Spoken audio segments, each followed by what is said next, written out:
Loh, kalau nggak ada mereka yang bunuh Yesus siapa? Tunjukkan saya, adakah dibilang itu si Yudas itu pahlawan? Aduh, Nggak Bang ada, Bejo, teman-teman. ini Atau Bang Roma, Bejo. Roma dibilang pahlawan? Ya enggak lah, kok bisa begitu? Enggak ada. Iya, Tunjukkan kalau sama nggak saya ada, ayatnya. kalau nggak ada, Sebentar, kalau nggak ada tunjukkan yang gantung, ayatnya sama Bang. saya. Dari tadi kita nggak ada yang ngomongin ayat. Jangan tiba-tiba berlindung di belakang ayat. Mhm. Kalau orang Yahudi, orang Romawi itu nggak bunuh Yesus, berarti keselamatan abang datang dari mana? Emang Tuhan abang nggak pengampun nih? Sampai mesti bunuh-bunuh orang gitu?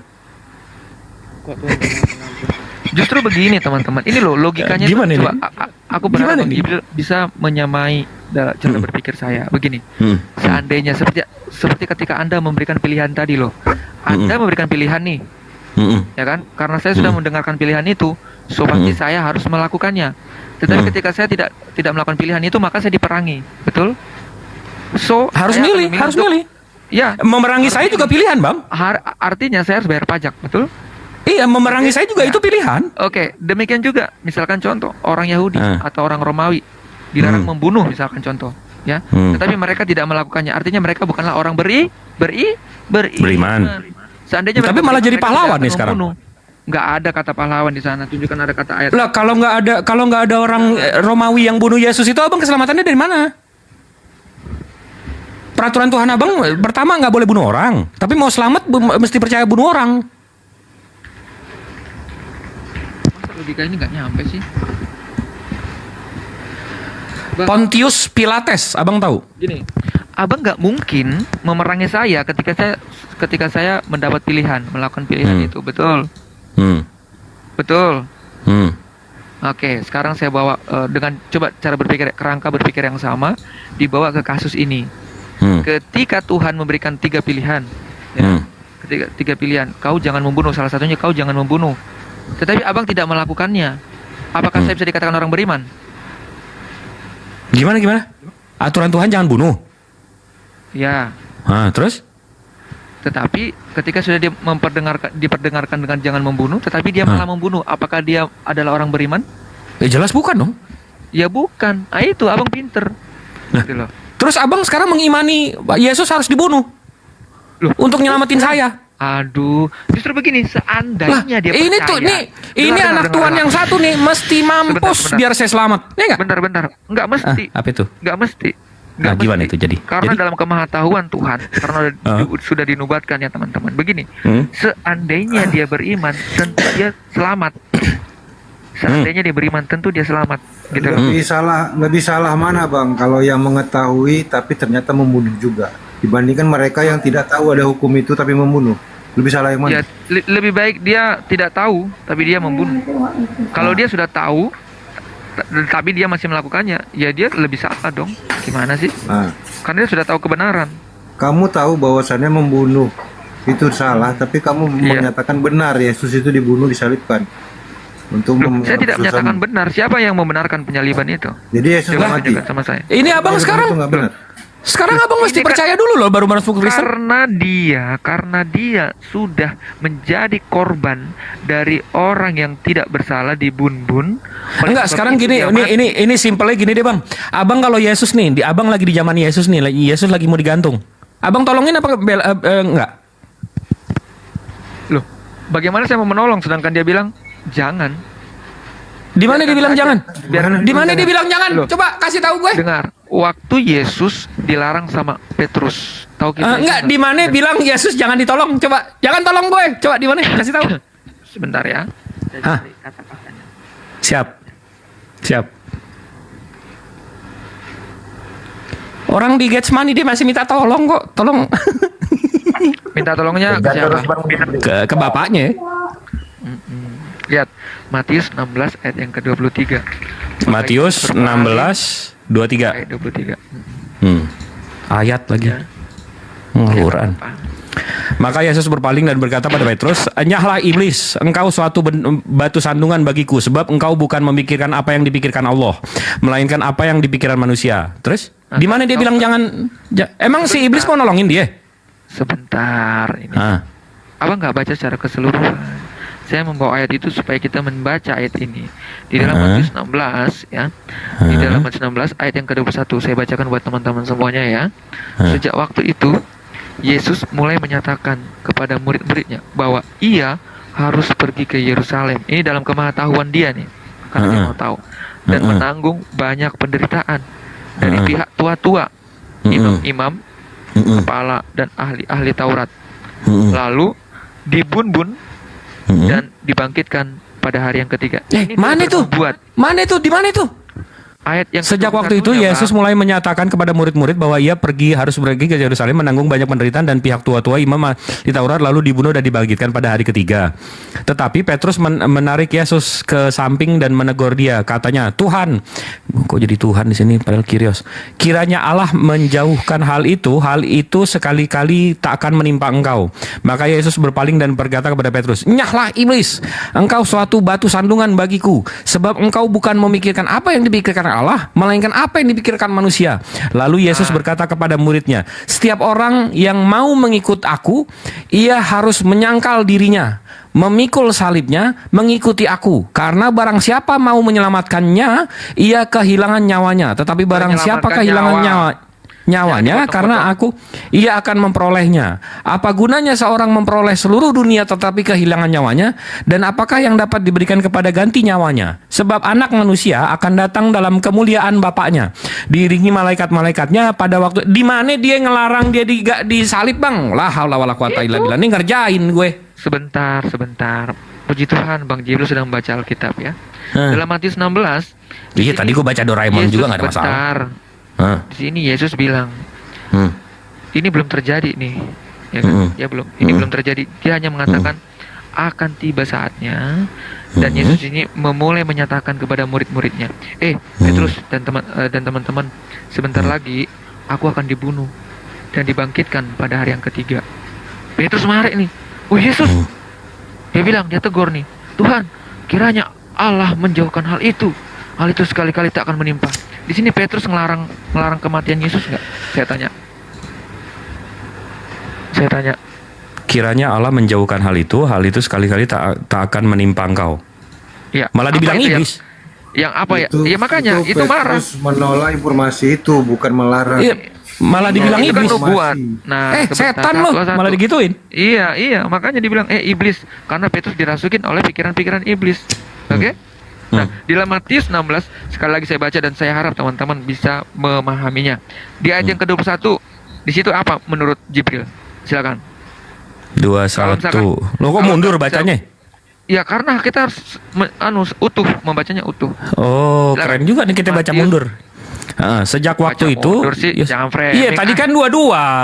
Sekarang 21. Kenapa kok 23 Yesus marah kepada Petrus? Karena ada yang pikiran Yesus yang mau dibantah sama Petrus. Apa itu pikiran Yesus? Itu ayat yang ke-21.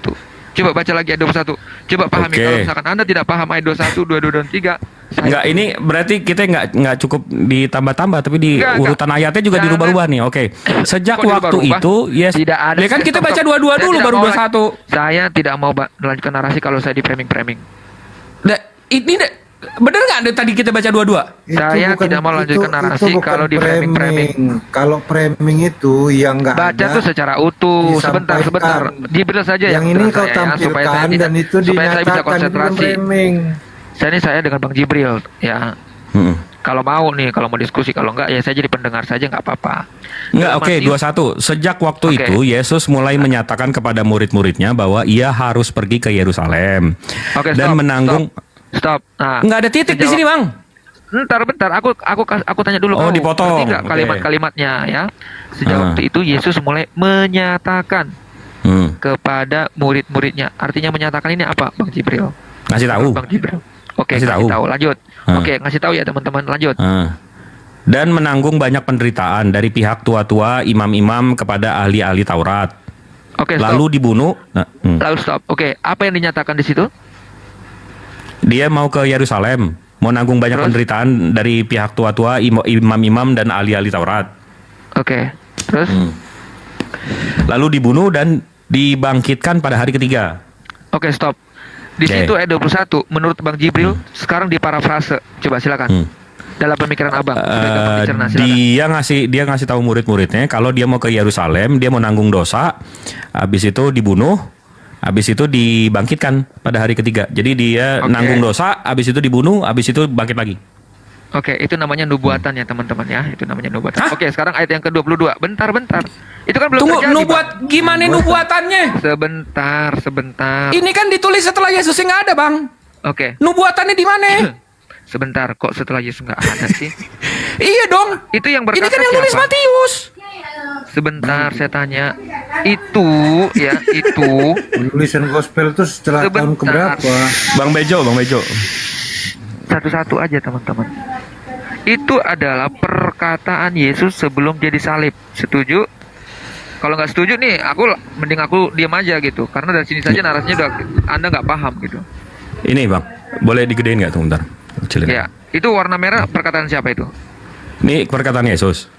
Berarti dia Betul nggak? sudah disalib atau belum? Yang kita bacakan tadi ini Bang. Saya tanya sesudah disalib atau belum? Belum. Oke. Iya, tapi ini Artinya, tulisannya itu hitam, adalah bukan tulisan, nubuatan. bukan kata Yesus ini. Sebentar. Itu kan Matius menuliskan apa yang dia lihat. Iya, berarti kata Matius dong, bukan kata Yesus. Oke, Gimana sih? sebentar, aduh. Sebentar, makanya gini loh, teman-teman, cara berpikir itu gini. Gak usah distorsi, Bang. Kamu cukup jujur aja, cukup jujur. Oke, ayat yang ke-21 tadi Abang sudah parafrase dan itu benar. Kemudian ayat yang ke-22 sekarang Abang baca dan Abang parafrase. Enggak, gua paham. Sejak waktu itu Yesus mulai menyatakan pada ini siapa? Ini siapa yang ngomong, Bang? Apa itu? Coba jujur. Ini, sejak waktu itu Yesus mulai menyatakan murid-murid nenek iman kepala dan ahli-ahli Taurat lalu dibunuh dan dibangkitkan pada hari ketiga. Ini siapa yang ngomong ini? Loh, itu kan Yesus menyatakan dirinya kepada murid-murid, ditulis oleh Matius. Kalau Yesus tulisannya warna merah dong, Bang. Coba jujur dong, minimal jujur dong. Di dalam sebentar, itu yang nulis siapa? Minimal jujur dong. Jawab dulu, yang nulis siapa? Matius. Oke, itu lihat baca. Nah, inilah kan saya bilang logikanya agak terdistorsi.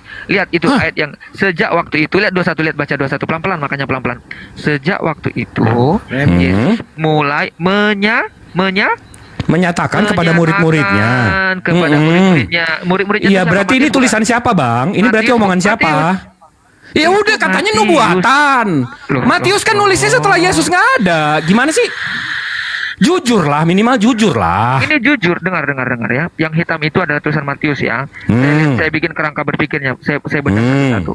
Yang tulisan hitam ayat 21, coba tunjukkan 21-nya dong. Tunjukkan 21-nya. Ya. Ayat 21. Iya, ini waktu 21. Itu, dengar. Sejak waktu itu Yesus mulai menyatakan kepada siapa? Murid-murid. Menyatakan kepada murid-murid. Salah satu murid-muridnya adalah Matius. Nah, tentu Matius menuliskan apa yang dia dengar. Setuju? Nah, yang dia dengar itu apa, Bang? Silakan. Yang didengar apa tadi? Abang sudah baca tadi. Ini kata-kata dia nih. Sebentar. Yang dia dengar itu apa? Ia harus pergi ke Yerusalem. Bahwa ia harus pergi ke Yerusalem. Iya, tapi ini tulisan siapa, Bang? Itu. Ini bukan pernyataan Yesus kan? Ya sudahlah, saya nggak akan lanjut karena Bang kerangka berpikirnya nggak nyampe ke situ. Lah, Ini susah kita. Abang jujur lah, minimal jujur. Di mana saya nggak jujur, Bang? Abang bilang itu omongan Yesus, sementara omongan Yesus nggak ada ngomong kayak gitu. Setelah itu dia bilang, baru nih Yesus bilang, enyahlah iblis, engkau satu batu sandungan bagiku sebab engkau bukan memikirkan apa yang dipikirkan Allah, melainkan apa yang ini lagi gue baca ayat ini, ayat lo disuruh menyatakan. Ada tulisan menyatakan, Bang. Misalkan contoh nih, Bang Jibril. Aku menyatakan kepada Abang, ya kan? Kemudian aku menyatakan sesuatu biografiku tentang diriku. Kemudian Abang tuliskan. Tulisan Abang itu, ya. Tulisan pasti gua. jadi tulisan Abang. Betul kan? Jadi tulisanmu kan? Ya Betul. betul. Ayat 21 itu adalah tulisan Matius. Betul. Tapi yang Anda tulis apa? Yang Anda tulis apa? Tentang siapa? Tentang Yesus. Tentang konteks aku tadi loh. Aku menceritakan kepada kamu. Saya menyatakan diri kepada Bang Jibril. Terus Bang Jibril menuliskan itu.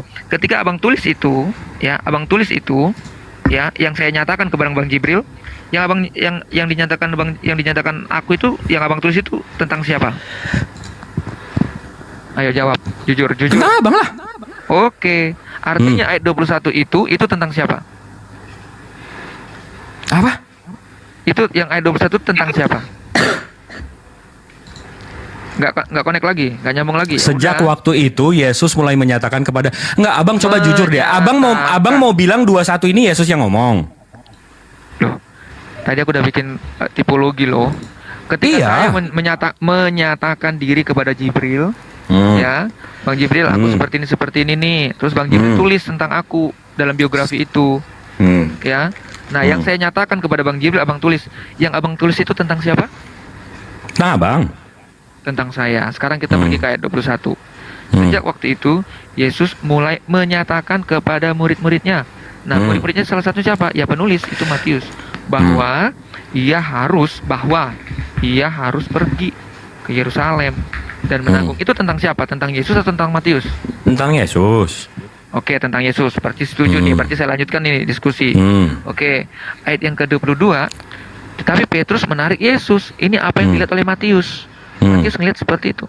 Tetapi Petrus menarik Yesus ke samping dan menegur dia. Katanya, Tuhan, kiranya Allah menjauhkan hal itu. Hal itu sekali-sekali tak akan menimpa engkau. Langsung nih, Yesus berkata dalam tulisan warna merah. Ayo tunjukkan yuk, berani yuk, tunjukkan yuk. Ayat yang ke-23 yuk. Maka Yesus berpaling dan berkata kepada Petrus, "Menyala iblis, engkau satu batu sandungan bagiku. Sebab engkau bukan memikirkan apa yang dipikirkan Allah, melainkan apa yang dipikirkan manusia." Ayat yang ke-23 itu perkataan siapa, Bang Jibril? 23 Yesus. Ayat 23. Kenapa Yesus mengatakan seperti itu? Karena apa? Karena dia mau bilang sama si Petrus, jangan ngalangin Karena gua. Pet- Lo karena iblis lo, Petrus- iblis lo. Iya, karena Petrus menghalangin. Begitu, Bang. Nah, ini kalau kayak gini kan bisa lanjut kita ininya. Apa Terus? namanya? Diskusinya. Iya, begitu. Enggak, di mana Yesus bilang jangan salib gue? Loh, gimana sih? Ayat 21 tadi tentang siapa, Bang? Tentang Yesus. Setuju? Setuju. Apa itu tentang Yesus yang akan terjadi? Apa? Mau diapain dia? Mau dibunuh? Mau dibunuh? Mau dibunuh. Ya, dia mau dibunuh. Tapi Petrus narik. Oh, jangan Yesus, jangan sampai kau dibunuh. Tapi Yesus bilang, "Nyala iblis. Engkau satu batu sandungan bagiku." Oke. Yesus marah sama Petrus. Dia melarang. Tunggu. Ada yang ngebel. Tunggu bentar. Jangan lari dong, Bang. Kok malah lari sih? Bukan lari itu. Lu nggak denger bel gue? Oh lagi fail. Oh, sorry. Ah, itu namanya framing. Kalau itu baru framing. Sorry ya. Aku nggak dengar kalau Tahu, sorry ya. alah. Nggak tahu. Framing. Nggak dengar, Bang. Adik, maafkanlah. Ini harus Allah Iya, aja iya. mau mengampuni. Masa kalian tidak mau mengampuni? Mana sih? Allah Maha mengampuni nggak, teman-teman? Itu kalau nggak salah kan tanya jawab itu. Ya, aku tanya sama Abang, Allah Maha Betul nggak? mengampuni nggak? Aku tanya sama Hah? teman, Allah Maha mengampuni nggak? Allah Maha Pengampun, Ya, Allah mengampun. terkecuali pada dosa syirik. Oke, Allah Maha pengampun. Nah, syirik Lalu menduakan kenapa Tuhan. teman-teman Oke, lalu Kecuali pada dosa syirik, menduakan Tuhan. Satu-satu dong. Masa satu lawan satu komal? Ya, satu-satu. Nah, ketika Allah Maha mengampuni, lalu teman-teman, ketika ada teman-teman yang ada orang bersalah kepada teman-teman, apakah Anda mau lebih daripada Allah? Gimana? Sorry. Ini makanan kucing datang, kampret. Gimana? Oh, kau suka kucing juga? Wih, kucing gue ada 2. Gimana? Allah Maha mengampuni nggak, Bang? Wah, pasti. Gak ada anak-anaknya mesti digantung-gantung gitu, Bang. Oke. Diampunin semuanya. Ketika ada orang bersalah kepada abang punya hak nggak untuk mengampuni? Jadi kalau di Islam itu ada yang namanya hablum minanas wa hablum minallah. Hubungan antara sesama manusia dan hubungan sama Allah. Kalau hubungan sama Allah, kita akan selalu diampunin, kecuali syirik, musyrik. Ya, kayak abang musyrik nih, menyekutukan Tuhan. Itu nggak diampunin. Tapi kalau Itu kan dari perspektif abang. Iya kan abang musyrik. Kan kita kemarin Enggak udah lah. setuju. Itu kan musyrik itu kan dari perspektif kalian, bukan dari saya. Iya, betul. Ya, Abang musyrik. Ya saya sah-sah aja dibilang begitu karena itu kan dari pandangan Sah kalian. aja. Iya, nggak apa-apa. Abang musyrik nggak Dari apa-apa pandangan juga. kalian. Kalau Iya, nggak apa-apa. dari saya sendiri justru kalianlah yang musyrik, kan begitu. Nah, Kan abang tahu nggak artinya musyrik? ya silakan aja gitu. Nggak Nah, apa-apa. abang nggak tahu mau bilang saya musyrik bagaimana? Masalah nggak tahu gimana sih. Tapi udah jawab belum? Udah jawab belum? Kalau di saya ada yang namanya dalam Islam hablum minan nas wa hablum minallah. Ada antara hubungan sesama manusia, ada dengan Allah. Contoh, abang bohong sama saya punya hak untuk mengampuni, untuk memaafkan. Itu hablum minan nas. Jadi kita nggak ada utang. Jadi abang nggak sakit hati, saya nggak sakit hati. Tapi kalau soal abang dosa bohongin saya sama Tuhan, kan Tuhan udah bilang jangan bohong. Abang tetap aja ngibul kayak Abu Lahab. Di mana saya ngibul? Bukan, kan contoh. Ya maksudnya abang kan tetap ngibul. Artinya abang bilang aku ngibul. Di mana saya ngibul? Iya, contoh abang bohongin saya nih. Kan saya punya hak untuk memaafkan abang. Sebentar, diluruskan dulu. Saya mengibul nggak di sini? Enggak dong. Oke. Wah, abang dari tadi abang yang paling jujur, bang. Paling jujur, bang. Silakan, lanjut. Habis itu kan kita hablum minan nas wa hablum minallah. Abang contoh abang bohongin saya, abang kayak Abu Lahab nih, ngibul mulu, bohongin saya nih. Nah, saya punya hak. Iya, contoh. Ya. Contoh. Habis itu saya punya hak untuk memaafkan abang. Nah, abang minta maaf sama saya ampuni, saya maafin. Tapi abang juga mesti minta maaf sama Allah. Karena abang udah melanggar aturan Allah, jangan bohong sama orang. Abang tetap bohong. Begitu bang. Ya, kalau kami sendiri, misalkan contoh. Kalau ada yang ngibulin kami, misalkan Bang Jibril ngibulin aku nih. Terus aku berpikir bahwa, wah si Jibril bohong-bohong terus sama aku nih. Ya saya tidak punya hak untuk menghakimi abang. Hak saya apa? Emang tadi saya memaafkan. emang di mana saya ngehakimin abang tadi? Ini kan tadi kan contoh. Tadi kan sama-sama contoh. Gimana sih? Iya. Ya, sama, kita nggak. Saya juga nggak menghakimi. Oke. Artinya kan sama. Saya juga tidak menghakimi Anda kan? Ya, emang di abang ada konsepnya kayak gitu, hablum minan nas wa hablum minallah? Loh, justru kalau kami doakanlah musuhmu. Orang-orang musuhku itu siapa? Adalah orang-orang yang melukai hati kami, yang menghujat kami. Iblis termasuk musuh abang, abang? Ya iblis musuh kita lah, gimana sih? Wih, abang berdoain iblis bang? Loh, iya dong, kami berdoa supaya orang-orang yang dirasuki oleh iblis pikiran-pikirannya. Contoh nih, contoh nih Bang Jibril nih, dia benci banget sama aku. Kemudian dia memframing aku dengan kata-kata. Kemudian dia menghujat aku. Aku tidak mendoakan iblisnya, saya berdoa, Tuhan, jamalah hati Bang Jibril. Setidak-tidaknya, kalaupun dia tidak percaya kepada Tuhan, setidak-tidaknya Tuhan mengampuni kesalahan-kesalahan dia. Saya tidak punya hak Tuhan Yesus untuk menghakimi dia. Saya berdoa Tuhan memberkati dia. Saya berdoa pada Bang Jibril, biarlah dia menemukan kebenaran dari setiap perkataan-perkataannya. Begitu Bang. Jadi abang doain iblis juga ya? Keren juga bang. Kalau saya berlindung sama Tuhan, saya mendoakan abangnya. Ngapain saya doa? Adakah saya mendoakan iblis? Enggak dong. Kan tadi saya tanya, iblis musuh abang bukan? Aku enggak doakan iblis, aku doakan Bang Jibril. Iblis musuh abang bukan? Sekarang saya berdoa ya. Sekarang saya Tuhan Yesus yang baik, Allah Maha Pencipta. Aku berdoa kepadamu. Yesus sampai Allah. Ini abang doanya kemana nih? Nggak sampai ntar. Ya Tuhan Yesus, biarlah Bang Jibril.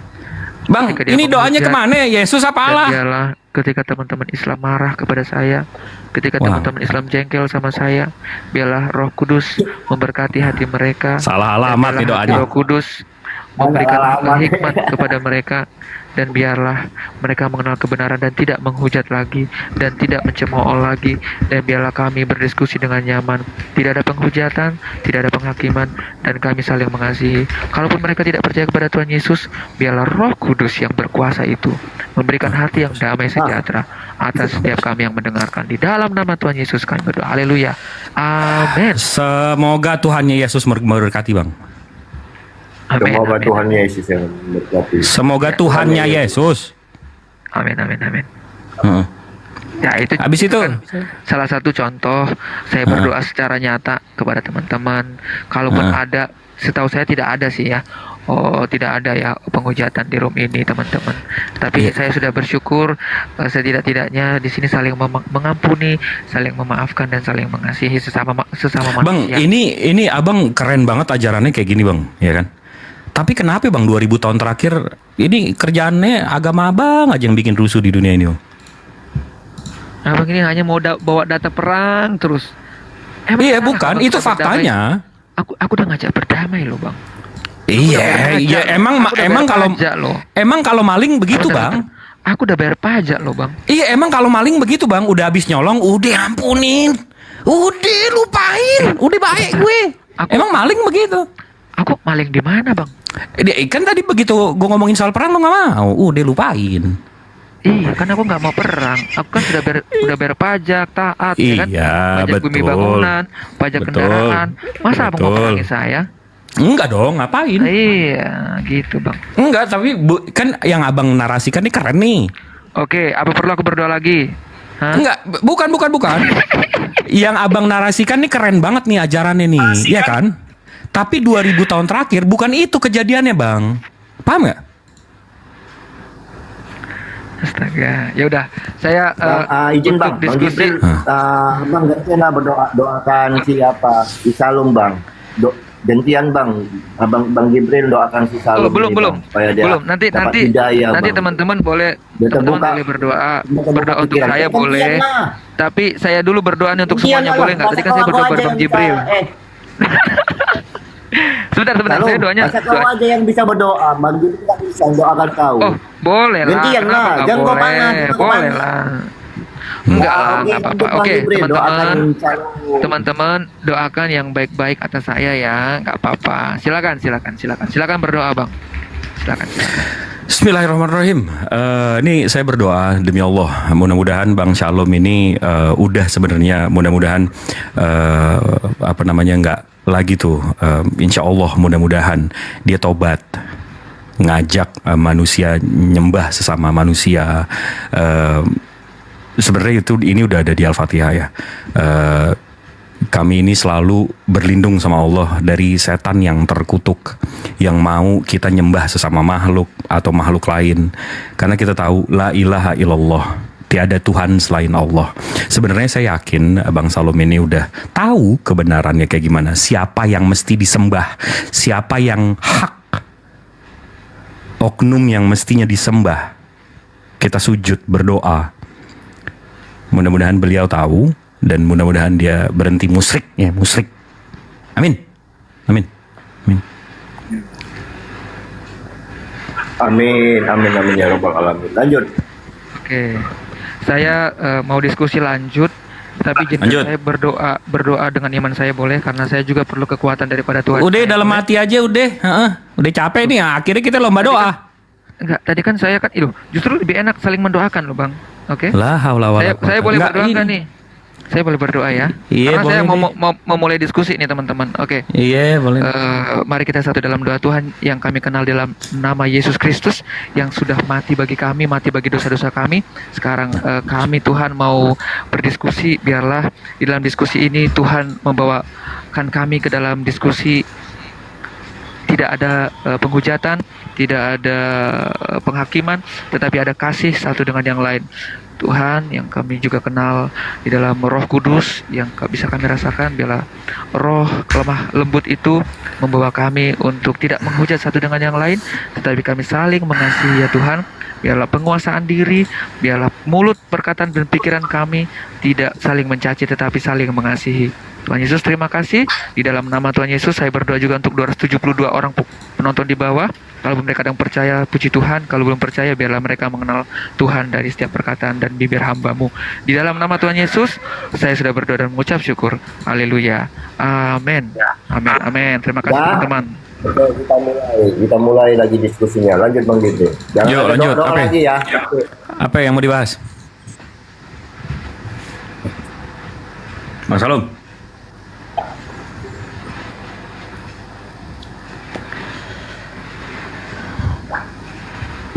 Bang Salom. Oke, saya kira tadi kok saya ngomong-ngomong kok gak ada yang denger. Oke, begini Bang Jibril dan teman-teman semuanya ya, saya bersyukur di Komal Islam APII Sulawesi Tengah ini, Bang Host ini, saya mendapatkan banyak edukasi, saya juga mendapatkan banyak teman di sini ya, yang tidak menghujat, terutama yang di atas-atas ini, saya senang sekali. Tetapi setidak-tidaknya kita berdiskusi tetap dalam ranah diskusi. Kalaupun ada perbedaan, saling memaafkan dan jangan saling memaksakan, karena saya tahu Islam itu tidak pernah memaksa. Oke, silakan lanjut Bang Jibril dan teman-teman, kita mau diskusi Iya, tentang apa? ini apa yang abang mau ini? Kalau kita mau bahas soal sejarah atau mau bahas asal usul kitab suci, karena jujur ya bang ya, saya nggak bisa perang ayat karena kalau saya mengimani atau percaya kitab abang itu berasal dari Yesus, itu sama aja saya mengkhianati keilmuan saya. Oke, baik. Tadi kan sudah saya kasih dasar ya. Di dalam ranah iman kita tidak bisa saling serang karena itu udah iman masing-masing. Betul. Tapi dalam diskusi baik dari eksternal Alkitab dan eksternal Al-Qur'an, kita boleh-boleh saja diskusi. Yes. Selagi itu tidak masuk dalam ranah iman. Sekarang saya menawarkan teman-teman kita mau diskusi tentang apa, atau teman-teman memberikan penawaran kepada saya sehingga saya bisa memberikan tema. Silakan. Sumber kitab suci. Sumber kitab suci saya belum menguasai itu secara penuh ya teman, karena saya bukan orang Katolik dan saya juga bukan pengajar Katolik, saya seorang Oh jadi imani saja, nih kitab dari Yesus. nggak apa-apa. Kalau teman-teman Muslim mengatakan seperti itu nggak apa-apa teman-teman. Saya Mantap. mensyukuri. Jujur saya kalau untuk masalah itu sama Bang Jibril saya takut. Kenapa saya Mantap. takut? Karena saya jujur saya lemah di dalam hal sejarah dan juga asal usul Mengenai memahami bagaimana ketuhanan sejarah. aja. Gini, karena ini dilemparkan juga kepada saya oleh Bang Jibril. Bagaimana kalau kita membahas tentang ajaran etika nurani di dalam iman masing-masing? Boleh? Bang, kalau kita bahas apa namanya contoh yang tadi abang mau bahas apa? Etika atau norma. Ya. Norma Nah. hidup yang didapat dari Alkitab dan juga di dalam Al-Qur'an. Kalau saya bawa Al-Quran, kan jelas nih dari Rasulullah, nerima wahyu dari Tuhan pencipta langit bumi beserta isinya. Sementara ajaran abang ini saya nggak tahu asalnya dari mana. Jadi susah nggak juga apa-apa, bang. nggak apa-apa. Jadi gini, tadi kan saya sudah tolak nih. Jadi begini, kan kita compare. Gimana kalau soal ajaran, gimana kalau soal konsep ketuhanan? saya tidak mau lari ke sana karena kita ranah iman sudah berbeda. Oh bukan. Kita nggak usah pakai sekarang iman. saya- bukan Konsep keimanan. ketuhanan, Ketuhanan konsep itu ketuhanan yang nggak pakai iman. Loh, Konsep justru ketuhanan di yang nggak pakai situ- iman. Itu berbicara dogma, teman-teman. Ya, kalau dogma itu nggak boleh diganggu gugat. Ya. Setuju nggak? Bukan gini bang. Saya tanya dulu, dogma itu boleh nggak diganggu gugat? Nggak boleh kalau abang udah percaya. Oke. Sama seperti abang bilang Kalau abang nggak percaya boleh. Bible itu ditulis dari Yesus. Saya nggak bisa ganggu gugat. Itu imani saja, Oke, nggak ada sekarang masalah. saya tanya Bang Jibril, berani nggak kita berbicara tentang ajaran norma hidup ya, aturan hidup di dalam ajaran masing-masing, baik dalam Islam maupun di dalam gitu. Boleh. Berani nggak? Tapi berani. Tapi Oke, coba berani. host coba diganti judulnya norma di dalam iman yang benar. yakin tuh ya mengenai norma ya, mengenai aturan gitu kan. Sebentar, Yakin kok ya? jangan bikin saya takut. Saya jadi berpikir lagi apakah ada norma yang salah ini. Ayo, yakin kau mengenai Nggak apa-apa. aturan ya. Yakin, Ayo. yakin. Norma ini kan aturan ya. Ya, aturan norma kan hidup ya. berarti ada aturan ya. Aturan hidup ya teman-teman ya. Waduh. Spesifik ya, Nekat, aturan nekat, hidup ya. nekat. Aturan hidup ya Bang ya, boleh ya. Iya. Lebih parah dari ketuhanan tuh bang. Oh, nggak apa-apa, kasih tahu nggak aja. apa-apa, Saya kasih tahu aja lebih parah dari Nggak ketuhanan. apa-apa, nggak apa-apa. Boleh. Oke, nggak apa-apa. Nah, oke. Lanjut aja. Kalau tema ini Oke. nggak usah di Dia maunya ke situ, bang Kiri Jibril aja. serah dia lah. Yang Iya, milih nggak kok. apa-apa. Sesuai Alkitabiah ya. Iya, betul. Tapi kita sapa dulu nih Bang Kojiro. Halo, selamat sore Bang Kojiro. Ya, selamat sore. Oh iya. Masahan. Bang Kojiro dari mana Bang Kojiro? Aku dari Kristen Protestan. Oh, ada teman saya, teman-teman. Puji Tuhan ya, ada teman saya. Bang Kojiro tadi ikut berdoa nggak? Karismatik dia tadi, karismatik. Bang Kojiro ikut berdoa nggak tadi? Ya, ikutlah, aku dengar tadi. Ikut ya. Tadi puji Tuhan ya, kita bisa berdoa di dalam mereka supaya biarlah itu ajaran Tuhan ya, mendoakan sesama kita. Puji Tuhan. Silakan. Temanya diganti Bang Host. Temanya adalah norma hidup dalam Udah agama. nggak apa-apa. Kalau tema ini nggak apa-apa. Ya udah kita bawakan aja tema norma hidup. Sebentar, ada telepon sebentar ya. Sebentar, aku ada telepon sebentar. Oke. Oke, ya. Oke. Kojiro mau berdiskusi, mau ada yang mau ditanyakan sama Bang Jibril, silakan. Selagi Kayaknya si ada Salom yang ingetin, ada yang ngingetin si Dolos nih kayaknya. Ada bahaya tuh temanya gitu, takutnya gitu. Gak apa-apa bang, biar aja berkurang. Bang Koji tuh, ada yang mau ditanyakan? Dalam banget itu tema. Eh, Bang Jibril tahu pegulat Mulai Salom. Steve Austin ya? Tahu. Tahu kan? Dia punya jurus namanya stoner kan? Tahu kan jurusnya dia tuh? Tahu. Nah, jadi menjawab pertanyaan Bang Jibril itu, jadi misalkan aku Superman ya Bang ya, dan bisa kembali ke masa lalu ke tahun 30 Masehi itu ya. Walaupun aku bisa stoner tuh kayak Kayafas sama Pontius Pilatus, aku tidak akan lakukan Bang. Karena Yesus sudah 4 kali beritahu kalau itu adalah kehendak Bapa gitu Bang. Gitu Bang. Ya.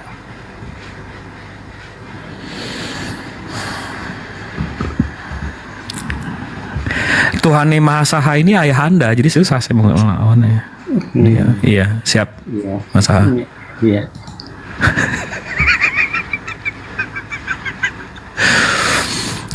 Oke, ini seru nih soal norma, asik nih. Nah, ya kita lanjut diskusi dengan Salom. Oke Salom, siap. Norma kehidupan. Oke Bang ya, Bang Jibril silakan. Iya, kalau di dalam Islam, ini Bang Salom udah ada belum?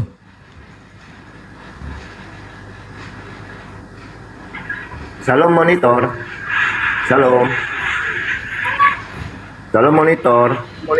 Halo teman-teman, sorry ya, ada telepon tadi ya. Aduh. Telepon Siap, dari siap. Udah boleh, polisi Pak. Toba biasa. Dari mana? Polisi Toba. Polres, Polsek. Polda, Polisi Toba. Nggak ngerti dia, Bang. Kasih paham, Bang.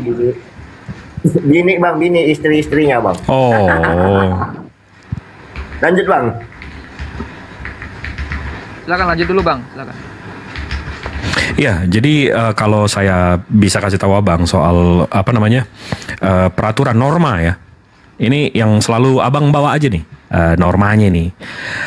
Kalau kita di Islam itu kalau kita ringkas aja surat An-Nisa ayat 1 sampai 10 itu kita udah dikasih tahu gimana untuk balih.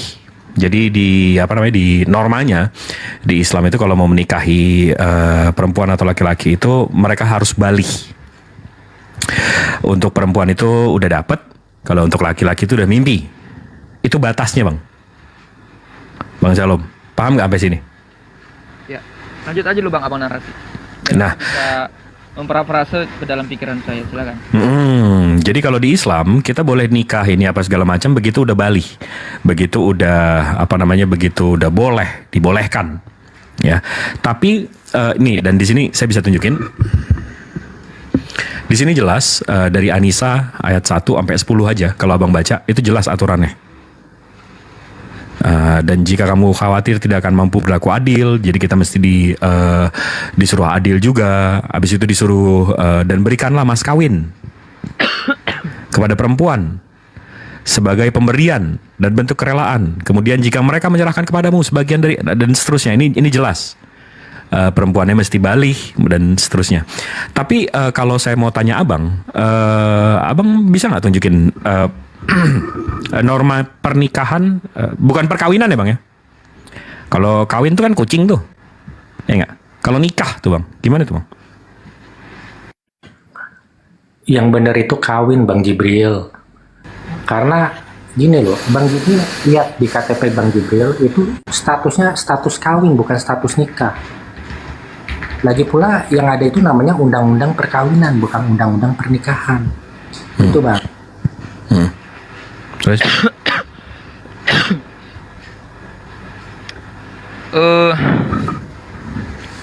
Jadi abang ini berbicara berarti tentang aturan usia ya, begitu ya Bang ya? Enggak, semuanya. Kaidah gimana syarat-syarat nikah dan seterusnya. Ya. Jadi kalau di dalam sebelum saya menjawab, biarlah saya juga memberikan narasi saya tentang norma etika kehidupan di dalam kekristenan.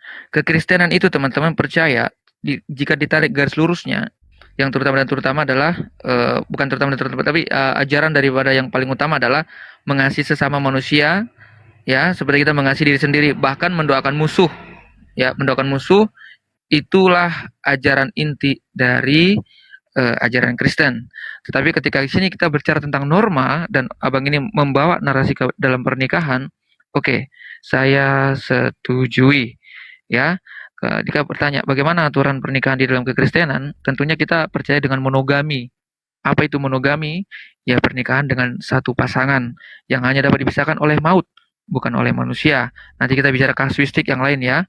Kemudian kita berbicara tentang kesucian dan kesepadanan. Ya teman-teman, karena tidak mungkin terang bersatu dengan gelap. Itu firman Tuhan. Kemudian komitmen seumur hidup, ada namanya janji nikah. Jadi dalam pernikahan itu kita punya janji nikah, ya. Dari mana itu janji nikah? Ya diambil dari ayat-ayat Alkitab tentunya. Ya, kemudian berbicara tentang kesetaraan tadi sudah apalagi ya? Karena saya biasanya nggak katekisasi juga sih teman-teman ya. Kemudian tujuan jangan dipotong dulu bang. Tujuan sebentar. Ini jangan dipotong dulu. Juga dong ada datanya. Datanya diterapkan juga dong. Baik, teman-teman bisa dibuka dalam Kejadian 2 ayat yang ke-24. Sebentar saya buka ya, Kejadian 2 ayat 24. Sebab itu, seorang laki-laki akan meninggalkan ayahnya dan ibunya dan bersatu dengan istrinya, sehingga keduanya menjadi satu daging. Ayat ini menekankan pentingnya pernikahan sebagai ikatan yang erat, satu, khusus pria dan wanita. Kemudian tentang apa ya tadi yang baru saya bacakan. Apa tadi saya lupa lagi. Pasangan ya, pasangan itu harus laki-laki dan perempuan. Contoh Matius 19 ayat ke-4 dan ke-6. Saya buka ya, jawab Yesus, tidaklah kamu baca bahwa Ia yang menciptakan manusia sejak semula menjadikan mereka laki-laki dan perempuan, bukan laki-laki dan bencong. Ya, itu firman Tuhan katakan laki-laki dan perempuan. Dan firman-Nya sebab laki-laki itu akan meninggalkan ayah dan ibunya. Ini mengutip dalam kitab Kejadian tadi ya, Kejadian 2 ayat 24 yang sudah barusan saya baca. Kemudian di dalam 1 Korintus 7 ayat yang kedua ya, teman-teman bisa tulis dan catat. Dalam 1 Korintus 7 ayat yang ke-22 di sana Alkitab mengingatkan bahayanya percabulan ya. Baiklah setiap laki-laki mempunyai istri. Jadi kita tuh di apa namanya? Diberikan pemikiran 1 Korintus berapa bang? 1 Korintus 7 ayat yang kedua. Abang tolong tampilkan deh, boleh. 1 Korintus 7 ayat yang kedua ya. Sana berbicara mengingatkan bahaya percabulan. Jadi setiap laki-laki itu harus mempunyai istri dan perempuan itu harus mempunyai sendiri. Jadi sendiri-sendiri gitu. Jadi suami dengan istri punya, jangan ngambil istri orang lain atau jangan ngambil keponakan atau bahkan pembantu gitu, nggak boleh ya. Jadi harus sah.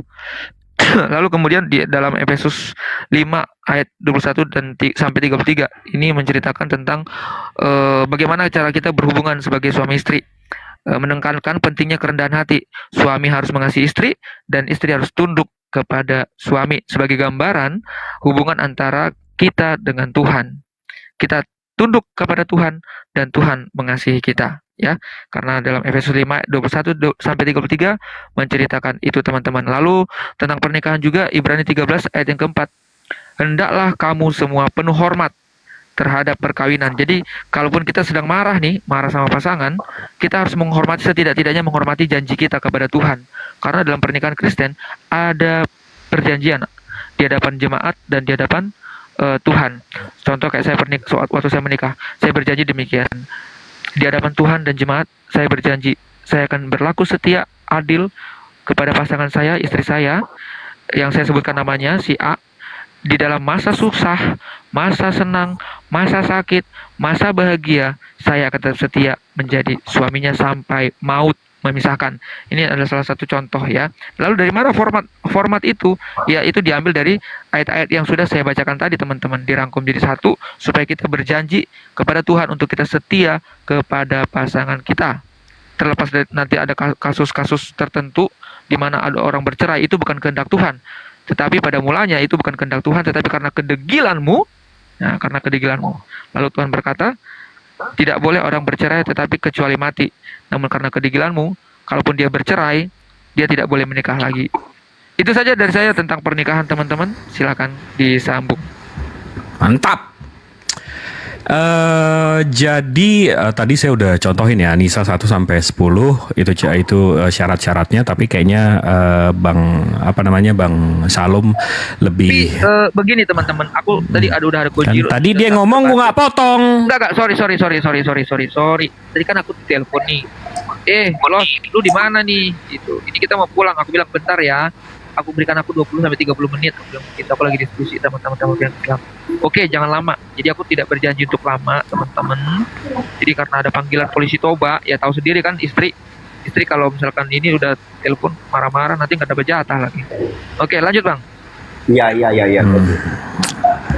Ya. Tadi di Anissa 1 sampai 10 saya udah kasih tahu di mana syaratnya apa dan segala macam, tapi dia lebih sibuk ke kejadian 2, Matius 19, 1 Korintus 7, Ibrani 13, 2 Samuel 12. Yang lucunya dia nggak ngasih tahu satu pun syarat nikah. Satu pun. Mesti umur berapa Ada dan dong. segala macam. Oke, di mana umurnya, Bang? Antara laki-laki dan perempuan itu peraturan. Iya dong, itu namanya nikah. Kalau laki-laki mana laki-laki bukan nikah namanya. Umur. Kalau tadi kan di Anissa ada tuh balik. Syaratnya Bang.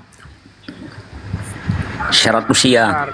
Abang jangan framing dulu gitu ya. Lah abang framing jangan mau sama menantu sama budak ini tadi segala macam gue diemin. Enggak. Lo gali Bentar. ladap, ntar gue gali ladap juga. Enggak. Sebentar. Tadi kan abang bilang tidak ada peraturan. Justru yang Ya tidak mana? ada peraturan Ya di mana? gitu loh.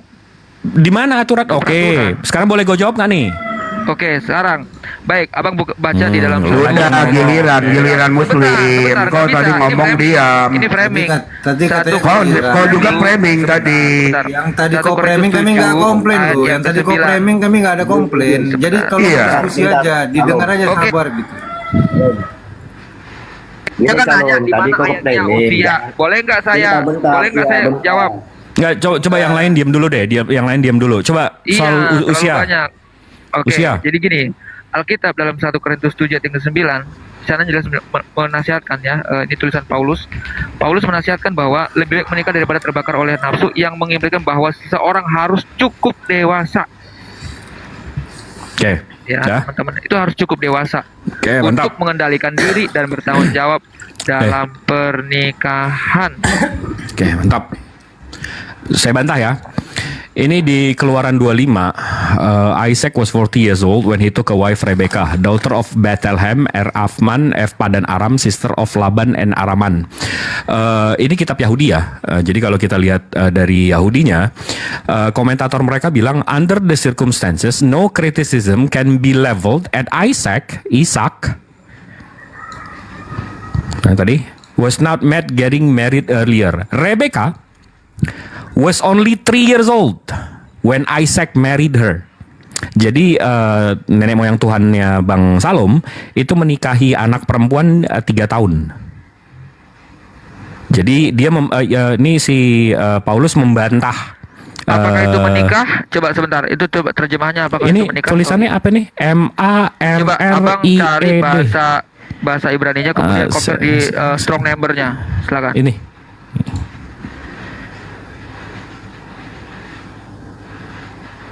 Ini apa bang? Oke, menikahinya dalam konteks apa itu? Tradisi Yahudi? Oh abang mau ke Tradisi Nida. Yahudi? Nah, Oke kalau tadi mau kau bawa ke Nida. kejadian kepada tradisi Aduh, Yahudi, suaranya kejadian Bentar. juga. Satu-satu, boleh nggak satu-satu? Kalau nggak satu-satu saya turunin. Bang Gozi suaranya kenceng banget, maaf. Ini yang kayak gitu tuh ini Bang Salom lihat ya, Muslim saya turunin kalau kayak gitu. Thank you bang, thank you. Sorry ya bang, tadi kalau bang mau masuk, Nggak. narasnya pelan-pelan aja gitu ya, nggak apa-apa. Nggak, jangan gitulah, jangan. Nggak apa-apa bang, naik aja nggak apa-apa, tapi kita pelan-pelan. Enggak, Aku saya pakai headset kayak gini bang. Kalau tiba-tiba suaranya keras gitu, sama Borjong, aku juga gitu, makanya dia sakit banget telinga. Aku kira coba iya aku sendiri. sakit kuping saya. Sudah beli headset mahal-mahal ya kan? Iya. Kau pakai adab sedikit Salom. Jangan kau bilang borjong-borjong gitu. Kami Oh, dalam iya. sama kau. Enggak, aku ke Bang Jibril itu bahasa Minta maaf kasih kau lah. lu. Maaf ya Bang Jibril. Iya, kau lah ya bangsa. Oke. Udah. Ya, sorry. Itu kalau itu karena itu kedekatan, itu karena terlalu merasa dekat saja. Biasalah. Abis itu kalau abang mau lihat peraturannya, ini saya buka dari Nidah. Abang tahu Nidah nggak? Belum. Nidah ini kitab keyahudian mengenai pernikahan. Di sini di Misnah ini keperempuanan. Ini saya translate ya Bang ya. Ini peraturan nikah mereka nih. Seorang gadis berusia 3 tahun 1 hari yang dijodohkan oleh ayahnya, dijodohkan melalui karena status halakah dari hubungan badan. Dengannya adalah hubungan badan dalam semua pengertian halakah. Siapa itu Bang? Sorry, siapa itu Bang? Ini kitab mereka, Nidah. Kitab pernikahan mereka maksud fikih. saya itu tokohnya siapa yang nikah itu? Oh, kalau yang tadi dari Kejadian 25 ini Ishak dan Rebeka. Ishak dan Rebeka ya. Oke, lanjut. Nah, jadi kalau abang bilang Paulus bilang yang penting yang penting dewasa dan segala macam, itu berarti Ishak nenek moyang Tuhan itu menyalahi apa yang dilarang oleh Paulus. Itu satu. Kedua, kalau abang bilang monogami, kita sama-sama tahu ajaran monogami itu bukan ajaran nabi-nabi. Kita sama-sama tahu Nabi Solomon, Nabi Abraham, nabi-nabi itu semuanya, hampir semuanya itu poligami. Abang tahu kan? Yap. Nah, sementara ajaran monogami itu sebenarnya dari Romawi. Jadi dari Kekaisaran Agustus. Sebentar saya potong, mohon maaf ya. Kan dipotong. Sorry, Oke. sebentar. Ini karena Abang bilang kan ajaran ya. Tunjukkan sama saya Alkitab ajaran menikahlah kamu lebih daripada satu. Silakan. Karena ini bukan ajaran, ini adalah tradisi. Ya, tradisi pada waktu itu. Ya, jadi jangan bilang ini ajaran. Silakan tunjukkan ayatnya. Menikahlah kamu atau kawinlah kamu lebih daripada satu. Oke, berarti abang mau bilang Abraham itu berzina? Loh, itu bukan perintah Tuhan. Itu kehendaknya si Hagar. Oh, kehendaknya bukan si kehendak Sarah. Tuhan. Itu kehendaknya si Sarah. Iya, Bukan kehendak Tuhan. betul. Oke, saya tunjukin ya. Silakan. Benar-benar perintah Tuhan ya, teman-teman ya. Silakan. Kalau ada perintah Tuhan, saya langsung cut dan saya akan merenungkan kembali bahwa saya memang belum bisa berdiskusi lebih karena saya nanti akan tanyakan lagi atau belajar lagi hal ini. Dalam hal ini ya, silakan. Bentar. Harus ada perintah Tuhan ya, perintah Tuhan untuk menikah lebih dari satu. Silakan. Karena kan belum ajaran. Kalau ajaran artinya Tuhan yang memerintahkan. Silakan. Kalau kami nggak ada perintah Tuhan seperti itu. Tuhan tidak pernah berfirman, aku berfirman menikahlah kamu lebih dari satu. Ya. Silakan. Nah, oke, sabar. Kita sambut dulu nih Bang Gula dari Nih, abang baca Kejadian 17:20 tentang Ismail. Ini Tuhan yang ngomong ya. Aku telah mendengarkan permintaanmu, ia akan kuberkati. Anak haram nggak mungkin dong diberkati, betul nggak? Sama Tuhan loh ini. Kenapa enggak? Itu kan Oh, hak Tuhan. anak haram diberkahi Tuhan, Bang. Iya, semua orang itu diberkati Tuhan. Waduh. Silakan. Termasuk kalian juga diberkati Tuhan. Yang saya tanya, apakah di sana ada perintah Tuhan untuk menikah lebih dari satu? Silakan tunjukkan. Kalau nggak bisa tunjukkan, artinya cabut perkataan Anda bahwa ada ajaran untuk menikah lebih dari satu. Abraham itu istrinya berapa, Bang? Loh, itu kan aku bilang tradisi. Itu bukan Dari mana kita Tuhan. bisa bedakan antara tradisi sama ini Tuhannya bilang diberkatinya? Abang nggak setuju? Loh, ini diberkati. Emang ini kalau anak yang diberkati itu bukan masalah pernikahan. Seharam-haramnya manusia itu tetap ada hak untuk diberkati Tuhan. Ada di Ya. 21. Anak diberkati. Ada di bilangan Kalau orang 21:15. Ulangan 21:15 Bang. Oke, boleh. Tunjukkan data sama saya ada perintah Tuhan untuk menikah Ulangan lebih 2. dari satu. Ulangan 21:15. Dalam Samuel 2 Itu 12 ayat nomor 8 adakah juga anak ada. itu mendapatkan berdosa anak itu. Ulangan 21:15. Ya. Apabila seorang mempunyai 2 istri, yang seorang dicintai, yang lain tidak dicintainya, mereka melahirkan anak-anak laki-laki baginya, baik istri yang dicintai maupun yang istri yang tidak dicintai, dan anak sulung adalah dari istri yang tidak dicintai. Iya, apakah Ini sudah perintah? berarti untuk nggak menikah? boleh, nggak dibolehin ini. Nggak boleh, itu bukan perintah. Jadi apa ini namanya? Ya ini adalah solusi. Ada atau pemikiran tentang hak kesulungan. Loh itu jujur. Itu Enggak, berbicara jadi ini tentang apa hak namanya? kesulungan. Ya, jadi Itu apa berbicara namanya? hak kesulungan. Kalau kita baca kita bicara secara menyeluruh ya itu bicara hak. Saya tanyakan apakah ada perintah untuk lebih dari satu? Silakan. Di Yesaya Silakan. 54 Ini, ayat 6 juga ada. Jadi ada beberapa. Yesaya 54 banyak ayat 6 parah, banyak Ya parah. nggak apa-apa tunjukkan Ya, saja saya. datanya. Tunjukkan aja datanya. ayat 6. 54 nomor 6. Samuel, 2 54. Samuel 12:8 juga ada. Bang. Satu-satu. Ya saya 54 nomor. Ya saya 54 nomor. 66. Nggak ada 66 bang. Ya saya 54 Nomor 6. nomor 6. Kira 66. Oke. Sebab seperti istri yang ditinggalkan dan yang bersusah hati, Tuhan memanggil engkau kembali. Masakan istri dari masa mudamu akan tetap ditolak? Firman Allah. Apakah ada perintah Tuhan untuk menikah lebih dari satu kali? Ada istri dari masa mudanya. Ya, apakah di sana ada narasi kamu harus boleh menikah lebih dari satu kali? Itu kan perempuan yang ditinggalkan dan disakiti jiwanya. Pasti ada Astaga perempuan bang, yang aku ditinggalkan. tanya loh bang, apakah ada firman Tuhan yang menyatakan, gampang loh menyatakan, hei umat manusia, saya perintahkan kamu untuk boleh menikah lebih dari satu. Ada nggak? Itu kan tradisi. Gimana sih?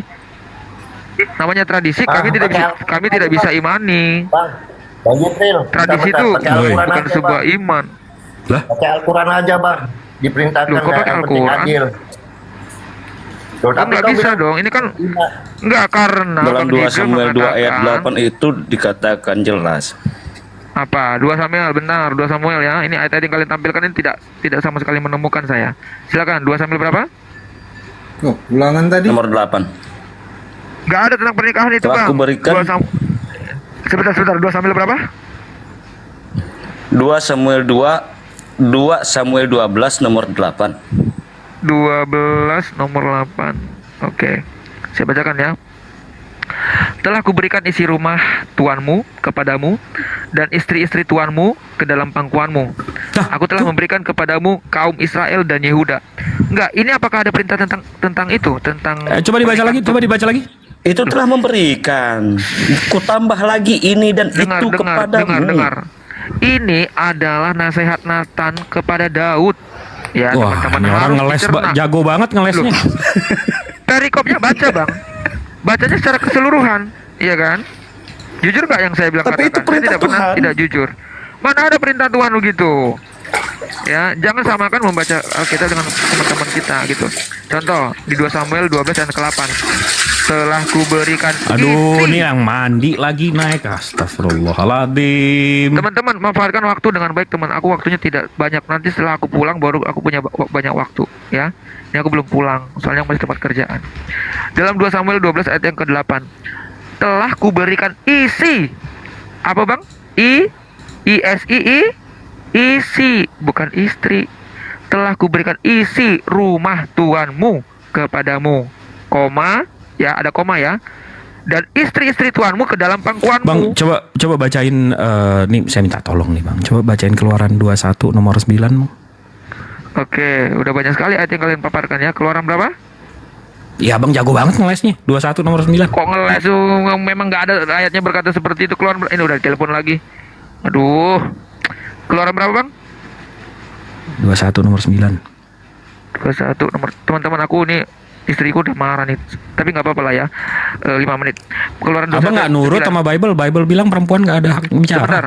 Suruh diem. Jika tuannya itu menyediakannya bagi anaknya laki-laki, maka haruslah tuannya itu memperlakukannya seperti anak-anak perempuan, berhak diperlakukan.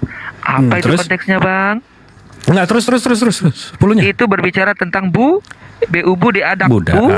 Terus. Buddha. Yang 10 dong, yang 10 dong. Yang ke-10, jika tuannya itu mengambil perempuan lain, ia tidak Berarti boleh ya?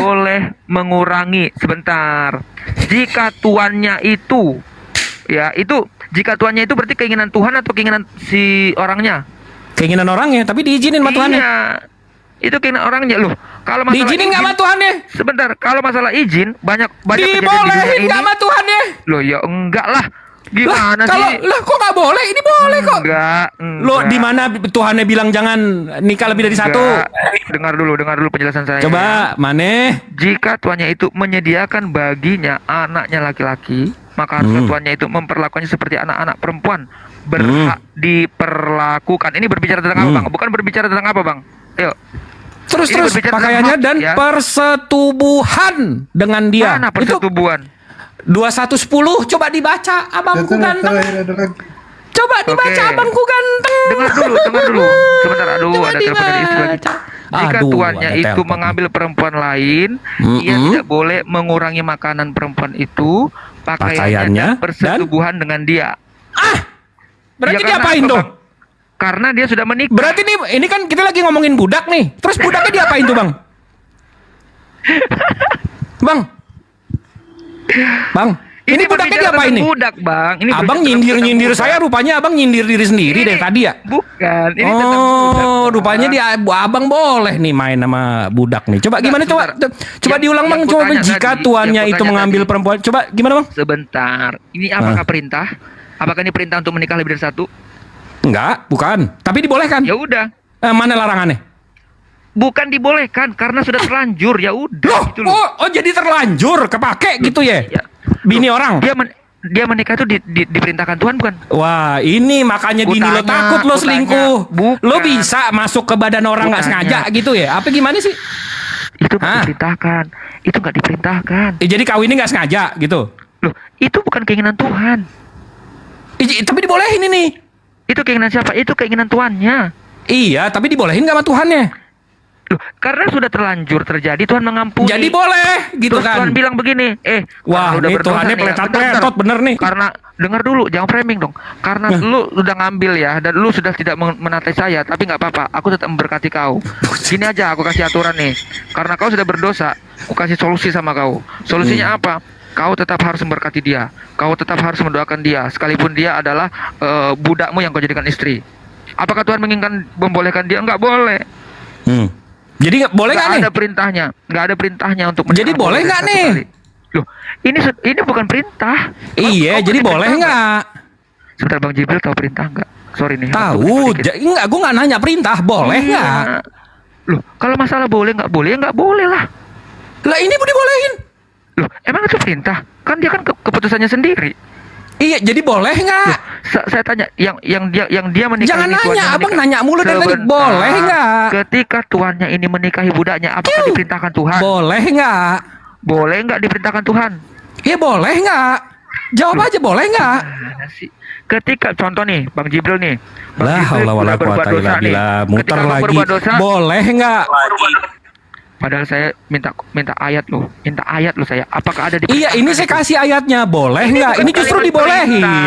Ini bukan perintah untuk menikah lebih dari satu. Tapi dibolehin. Nggak ada perintah tapi dibolehin. Astagfirullahaladzim. Bang, abang boleh nggak makan ini bang, makan ayam? Ya boleh lah. Nah, mana perintahnya? Kan tolol Boleh. pertanyaan gua. Loh, karena dibilang Kan Tuhan. tolol kan Di dalam- pertanyaan gua. Di dalam Lo, kitab abang Kejadian, boleh nggak makan dengar ayam? Dulu. Nggak, abang boleh nggak makan ayam? Oke, saya kasih ayatnya sama kau boleh? Abang mana perintah makan ayam? Oke. Saya kasih tahu teman-teman ya. Mana perintah Ayam itu- makan ayam? Coba gua mau tahu. Ayam itu segala binatang bukan? Bagian termasuk binatang bukan? Mana perintah makan ayam? Ini sekarang saya tanya. Ayam itu Gue ngikutin cara lo. Perintah makan ayam. Perintah makan. Ini belum lagi 1 Petrus 3:7 lagi. Masih ada lagi. Bentar, ya. 1 Petrus 3 nomor 7. kejadian sebentar. Juga. Dengar Abang dulu. paham kata perintah nggak? Iya, betul. Mana perintah makan ketika ayam? Tuhan- Coba. Ini Kejadian 1 ayat yang ke-29. Ayam itu bagian dari Kejadian apa? 1 Petrus 3 nomor 7. Enggak, kejadian tadi dia bilang kejadian berapa? Oke, bentar ya. Kejadian berapa? Lo jago ngeles tetep aja lo kena. Kejadian itu unggas ya, unggas bukan ayam itu unggas. Enggak, kejadian Oke, berapa tadi? Kejadian 1 ayat 30. 30. Iya. Nah, coba. tetapi kepada segala binatang. Ayam itu binatang nggak? Mana perintah? Mana ayamnya? Ayam Abang mana paham nggak dulu? perintah? Abang paham nggak kalimat perintah? Ayam itu binatang nggak? Iya, ini dibolehin, bukan Ayam perintah. itu binatang atau enggak? Ini Jangan-jangan dibolehin, bukan ini binatang kalimat lagi. bolehin, bukan kalimat perintah. Ini kalimat perintah.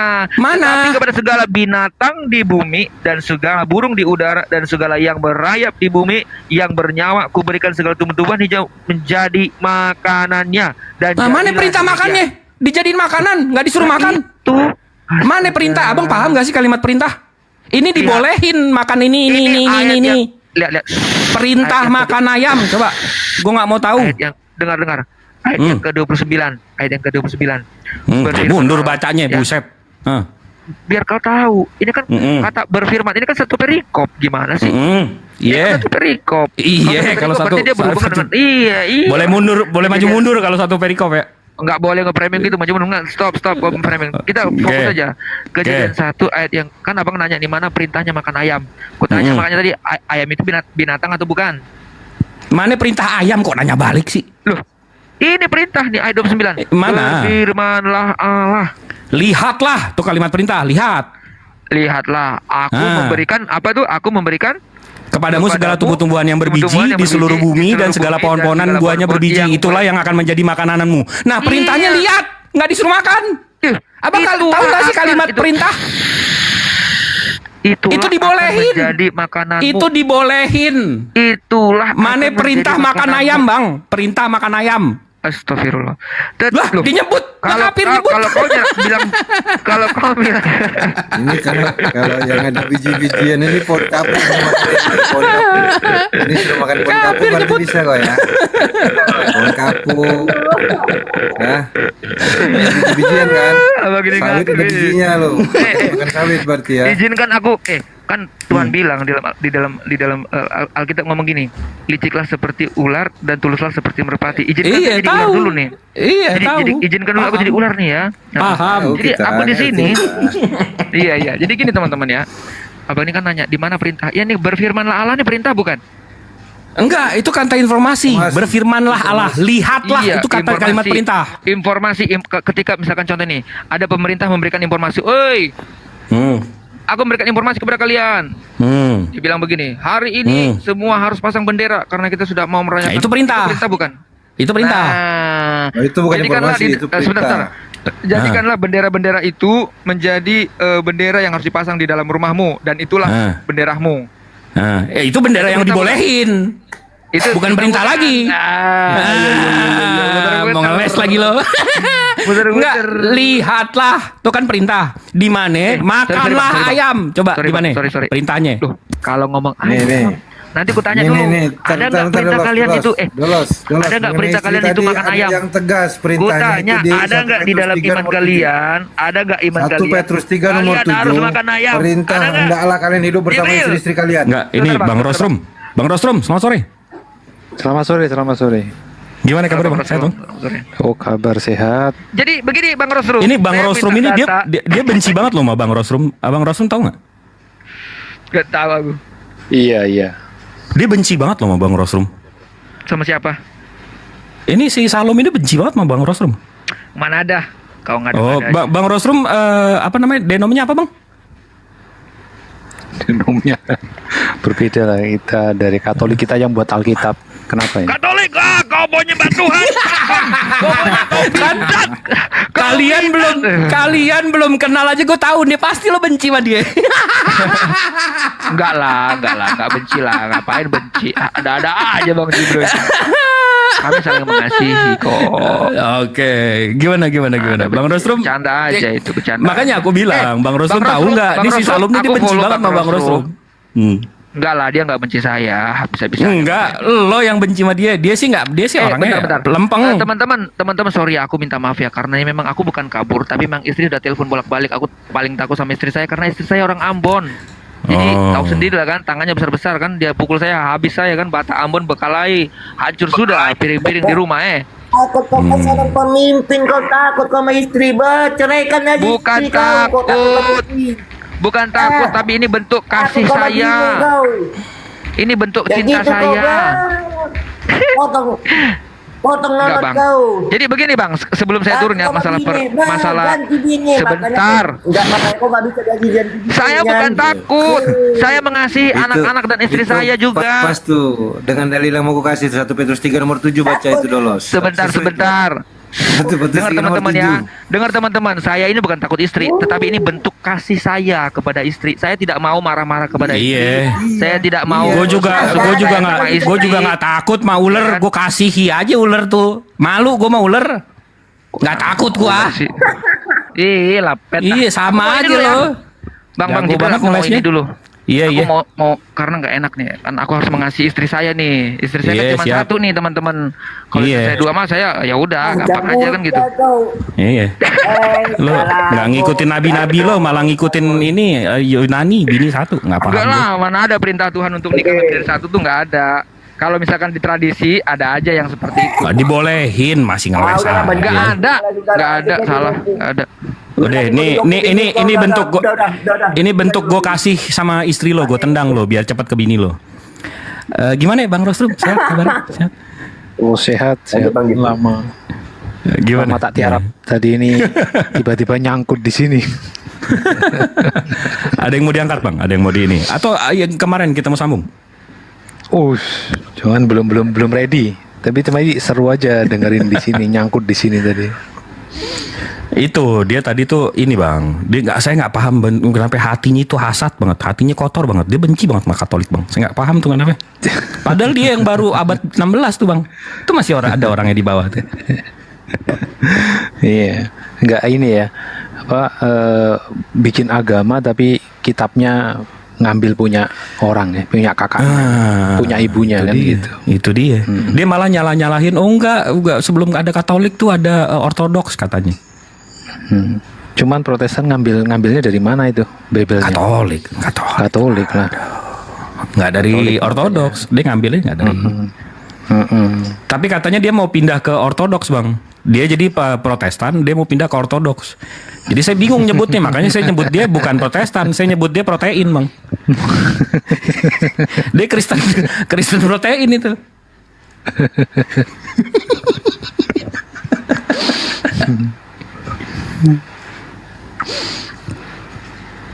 Gimana Bang? Ini nggak sambil baca chat ini loh. Enggak, tadi dia mau menekankan mana perintah sementara yang ayat-ayat yang kita bawa tadi perintah dibolehkan. Nah, habis itu saya balikin, ya udah kalau kalian memang mau hidup sesuai perintah makan ayam aja nggak ada. Tapi boleh. Ya. Iya itu, kan? Itu makanya begini, kalau tidak ada perintah bahwa menikah itu lebih dari 1, tidak ada perintah, tetapi itu diizinkan dan justru Tuhan malah memberkati, itu kan sama aja sebenarnya dengan itu kan pernikahan itu kan berjanji di hadapan Tuhannya, memakai upacara, memakai ritual kan. Nah, jadi terbukti di situ juga, makanya kalau kita ngomong tentang etika dan norma itu memang betul-betul berhati-hati. Karena apa? Kita bisa menggugurkan semua statement atau sabda-sabda Tuhan atau tulisan-tulisan dalam kitab suci itu yang akhirnya nanti menjadi timbul polemik atau pertentangan gitu. Kalau memang tidak ada perintah ya, memang tidak ada perintah untuk tidak boleh atau tidak ada perintah untuk menikah lebih dari 1, dan itu kita misalkan dari kekristenan mengotot harus punya 1 pasangan, berarti tolong jangan pakai nabi-nabi, pemuka-pemuka agama yang ada di Bible itu diturunkan semua. Nah itu baru idealnya di situ. Kalau kita berdiskusi ya, idealnya di situ. Nah ini Bang, kalau saya baca, kalau abang baca Kaisar Agustus ngeluarin yang namanya Res Gestae, abang tahu kan? Di Res Gestae ini, peraturan negara ini, mereka ngeluarin untuk warga Roma itu nggak boleh nikah sama warga lain. Mereka karena mereka mau eksekutif mereka, anggota DPR mereka lah. itu nggak boleh lebih dari istrinya satu. Mereka harus menikah sesama Roma. Karena waktu itu Roma lagi ekspansi, melebar kemana-mana. Mereka nggak mau anggota-anggota DPR mereka ini punya keturunan dari ras-ras lain. Makanya dikasta-kastakan. Orang senator-senator Roma ini cuma boleh nikah sama sesama Roma, nggak boleh dari ras lain atau nggak boleh dari kelas-kelas lain. Di situ datangnya hukum monogami, Bang. Jadi hukum monogami itu cuma ada di Roma. Sementara di Keyahudian, Abrahamik, ajarannya Yesus sendiri dibolehkan poligami, Bang. Jadi sebenarnya bukan abang sih. Saya jadi sebenarnya yang si protein ini ngikutin ini kok ngikutin ke sana sih, Bang, ke Yunani. Jadi kan gini, sebenarnya itu kekeliruan, sebenarnya kekeliruan kolektif ya, kekeliruan kolektif terhadap konsep pernikahan ya. Konsep pernikahan atau konsep perkawinan itu sebenarnya kalau kita akui ya, kami mengakui kami tidak punya kaidah-kaidah, ketentuan-ketentuan dalam perkawinan atau pernikahan, itu nggak punya. Coba kita telusuri Bible, itu tidak pernah menjelaskan atau ketentuan atau kaidah-kaidah tentang pernikahan. Nggak ada. Itu kan justru kita kekristenan ini menggunakan hukum-hukum sekuler untuk menata tentang pernikahan itu, kan gitu, Bang. Jadi kalau kita mau jujur ya, jujur.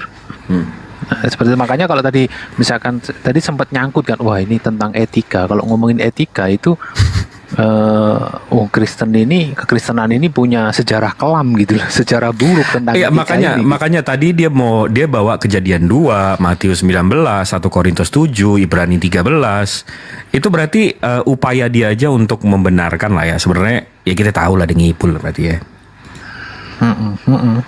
Ya tadi saya di bawah itu kan juga ini juga gemes juga, cuman ya sudahlah. Biasanya tapi itu pemahaman saya suka yang kayak gitu, Bang. Kenapa? Karena kalau musuh lagi bikin atau lawan bicara lagi bikin kesalahan, jangan dipotong, biarin aja.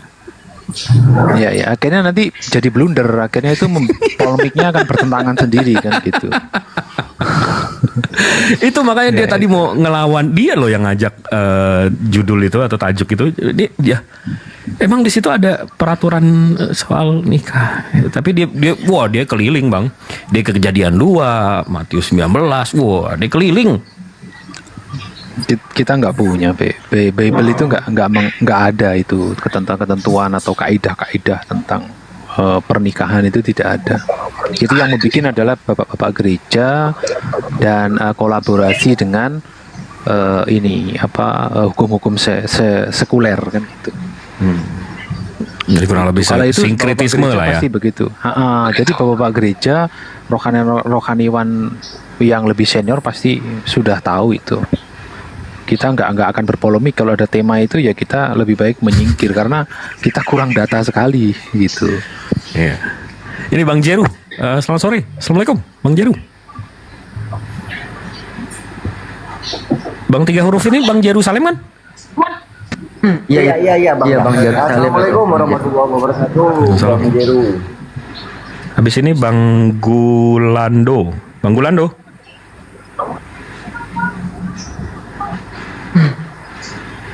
Bang Gulando.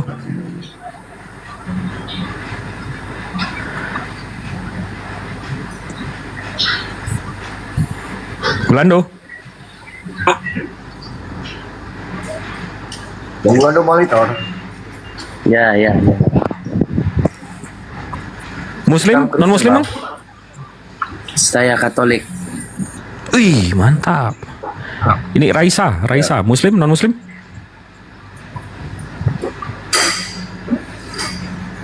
Ini saya punya sejarah kelam sama Raisa nih. Raisa, selamat sore. Nah, itu turun. Oke, lain mantan. Nggak, abis itu ini kalau Bang Rostrum sama Bang Gulando. Aduh, Bang Jaru, saya mute dulu. Kalau Bang Rosrum sama Bang Golando, abang sebenarnya posisinya gimana sih Bang? Kalau soal ketuhanan, kalian termasuk ini. Kalau saya sebagai Muslim ya, la ilaha illallah, tidak Tuhan selain Allah. Jadi saya nggak boleh menyekutukan Dia, nggak boleh menyekutukan Dia. Artinya menyekutukan, kita sama-sama tahu ya artinya apa ya? Menjadikan satu.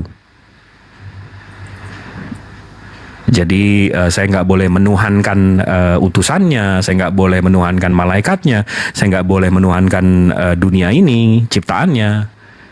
Jadi saya hanya boleh berdoa, sujud terhadap Tuhan yang satu itu, yang nggak boleh saya musyrikkan, nggak boleh saya sekutukan, nggak boleh saya syarikatkan. Kalau Bang Rostrum gimana? Kalau Bang Golando gimana? Coba Bang Golando dulu lah. Bagaimana Bang?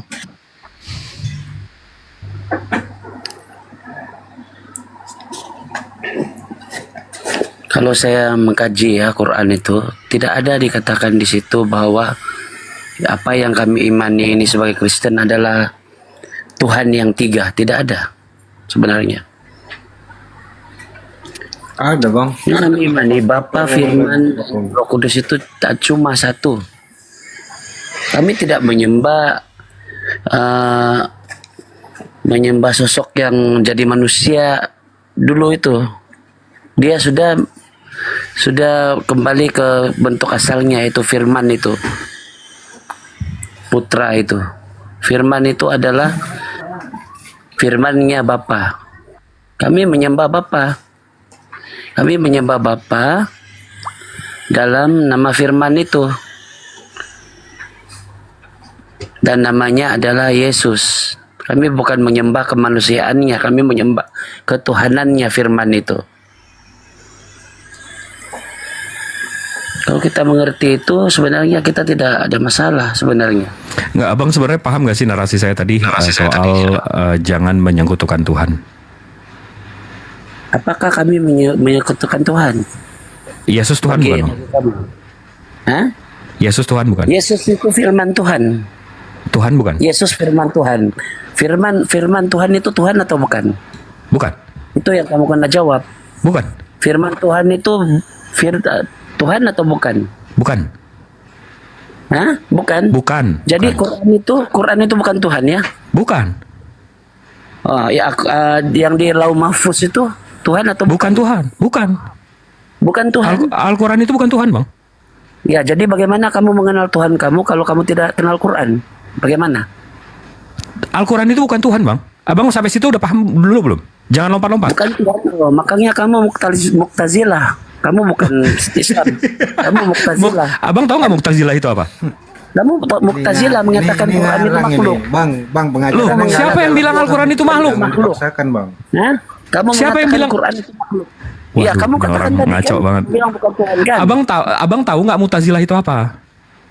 Saya tahu itu yang mengatakan Quran adalah makhluk. Bukan, Mu'tazilah itu yang rasional, mengutamakan akal dan filsafat.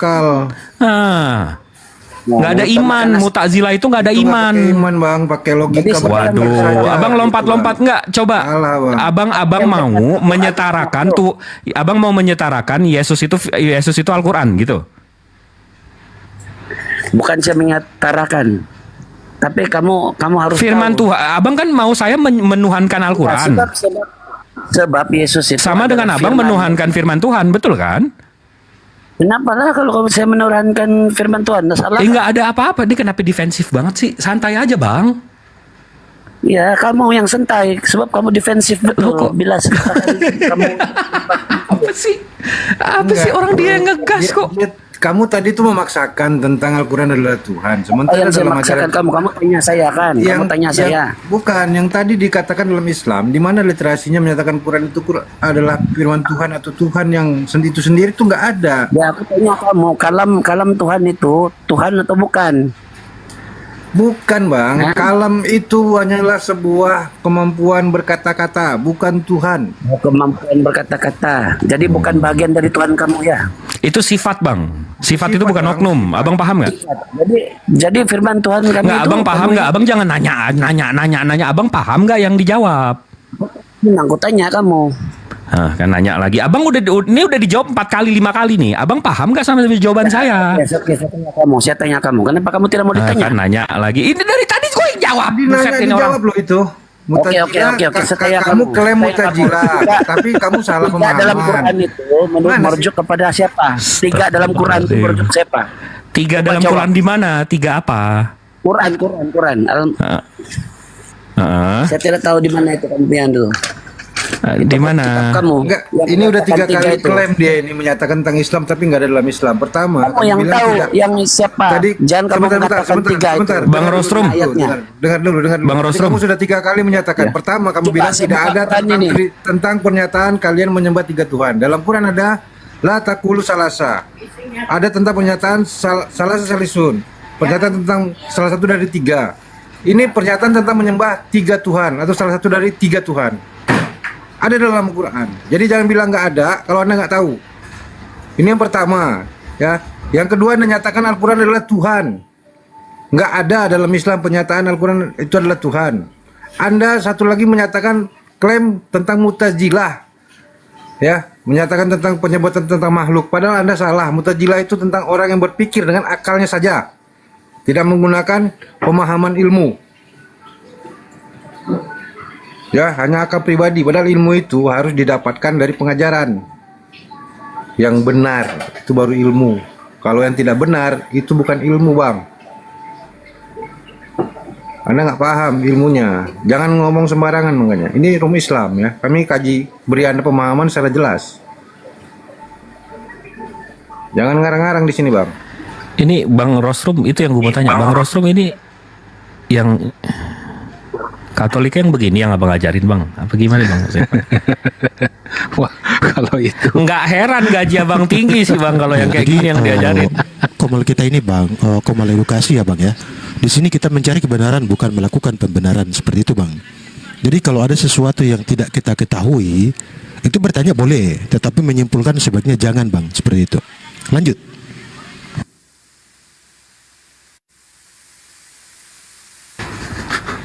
Al-Quran itu Tuhan. Gimana Bang Rostrum? Adek, gue digaji 50 juta sebulan ngadepin yang kayak gini nggak mau, Bang? Wallah, 2 bulan infus gue. Gimana Bang Rostrum? nggak mungkin Bang Gulan apa namanya ini Bang siapa ini di bawah saya ini. Gulan Ini tuh. mungkin Dari iya. grup orang pengujat Islam ini saya tahu grupnya. Oh, mungkin ya dia belajarnya cuma dengar-dengar aja itu tentang kitabnya orang lain. Mungkin. Jadi gimana tadi Bang Gulan, bisa dilanjut nggak? Saya bisa ikut kuliah gratis ini. Soal musyrik menyekutukan Tuhan. Dia malah nuduh saya mutazilah. Lompatnya jauh nih. Allah wala quwata illa billah, cuma sama Tuhan gue ngadu. Itu kan Yesus. Iya.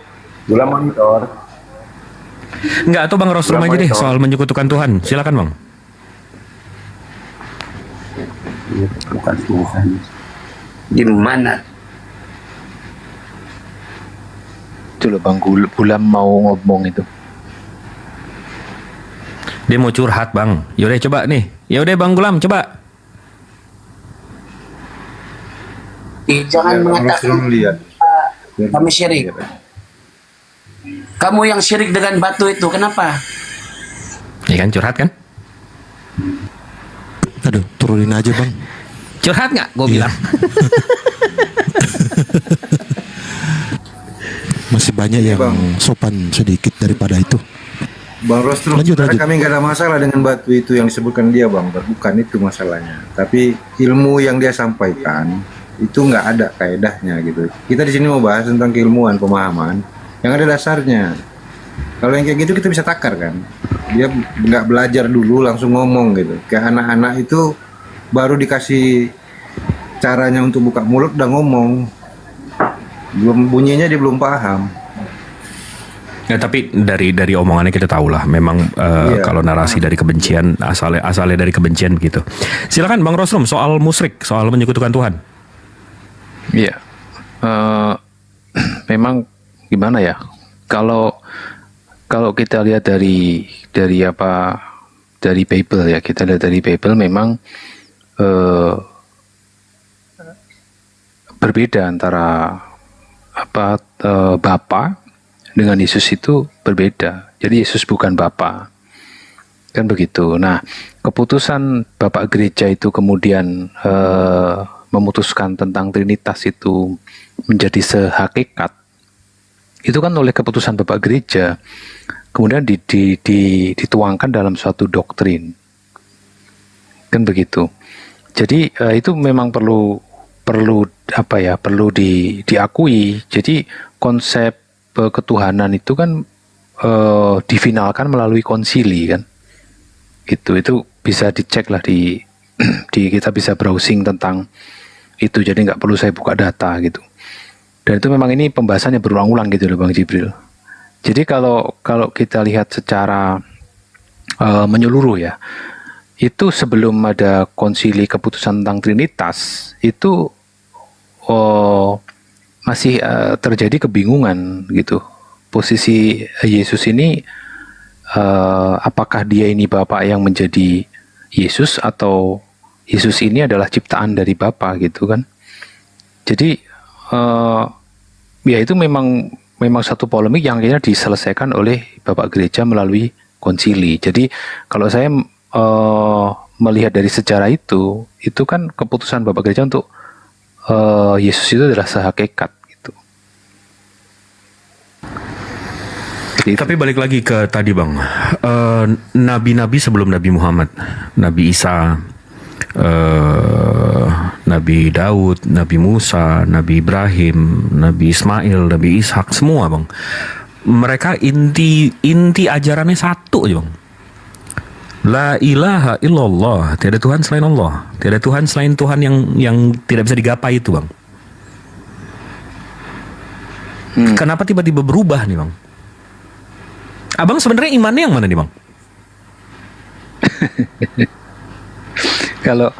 Kalau saya dari sekian lama belajar ini ya, saya cuman bisa menyampaikan di forum ini adalah Yesus itu bukan Bapa. Kalau bahasa Indonesianya Yesus itu bukan Allah. Iya, berarti Trinitas. Abang mengimani Trinitas. Trinitas yang kesetaraan ya. Jadi Yesus itu disetarakan dengan Bapa, tetapi Yesus bukan Bapa. Gitu.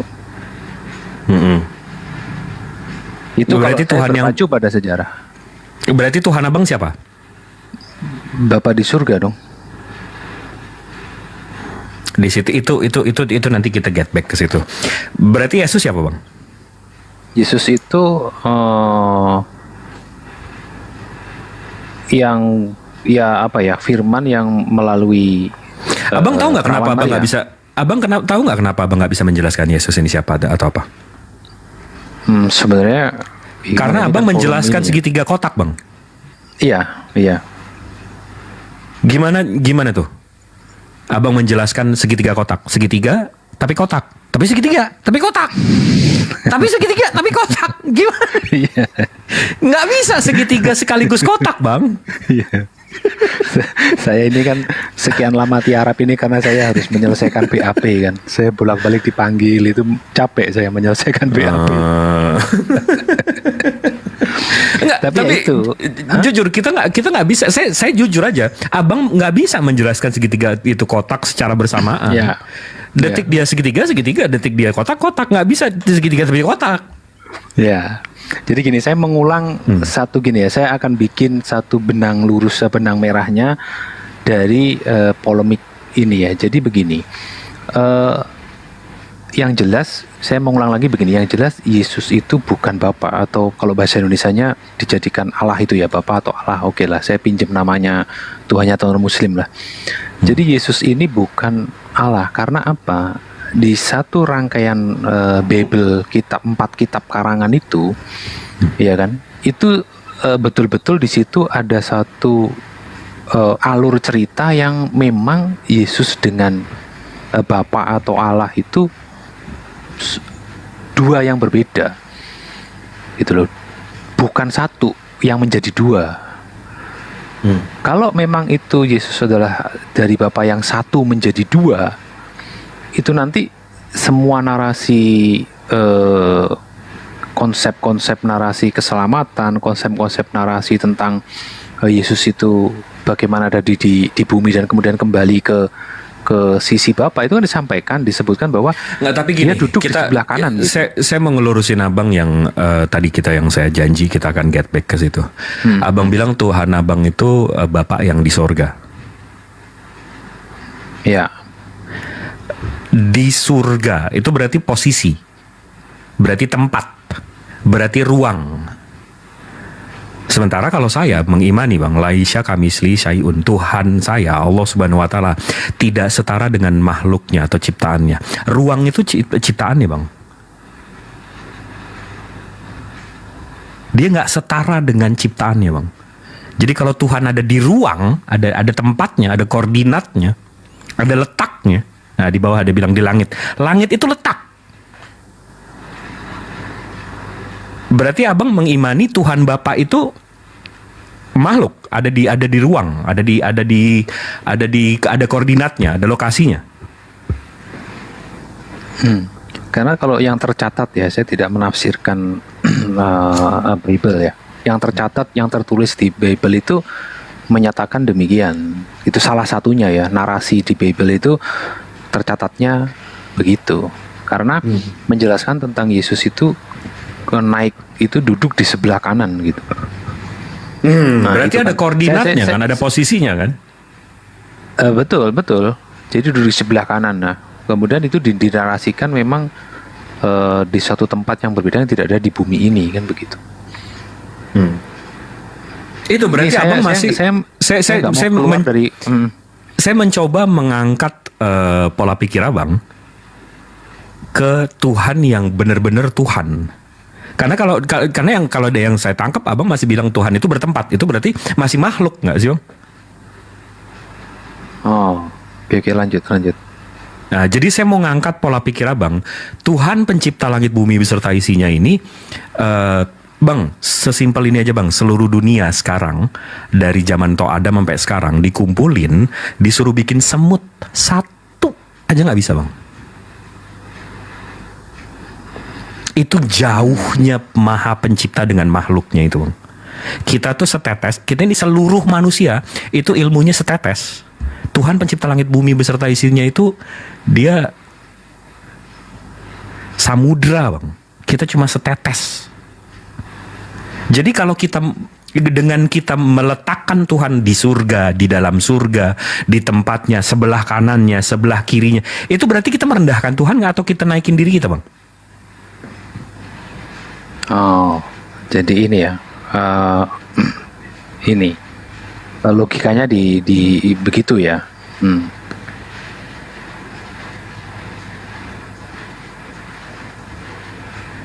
Dan yang lebih ada narasi yang lebih lucu lagi, Tuhan itu jadi manusia agar merasakan gimana jadi manusia Bang.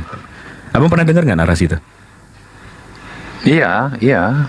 Berarti Tuhannya nggak maha tahu Bang. Mesti jadi manusia dulu untuk tahu jadi manusia kayak gimana. Wah, kalau ini sudah jantungnya apa? Keimanan tentang keselamatan ini. Contoh Bang. Contoh Bang. Abang ini saya anggap abang cerdas. Abang melihara kucing. Abang perlu jadi kucing nggak untuk melihara kucing? Iya. Paham. Abang tolol nggak? Mesti jadi kucing dulu baru paham cara melihara kucing. Ini abang menololkan Tuhan loh secara nggak langsung.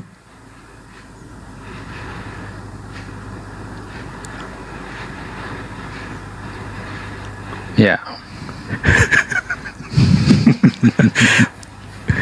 Ini udah mau maghrib nih, omongannya makin berat nih. Betul nggak, Bang? Setuju nggak nih? Kalau ada yang nggak kalau kita nggak ada yang seirama atau sehalaman, Abang bisa bantah. Iya. Karena kan itu di logisnya begitu. Jadi yang Bang Jibril sampaikan itu, ya itu suatu kekeliruan berpikir kalau iya kan? Yes, Makanya Allah ini dengan ya maha suci Allah dengan segala firman-Nya ya. Dia bilang aku nggak setara dengan ciptaanku. Nggak sama.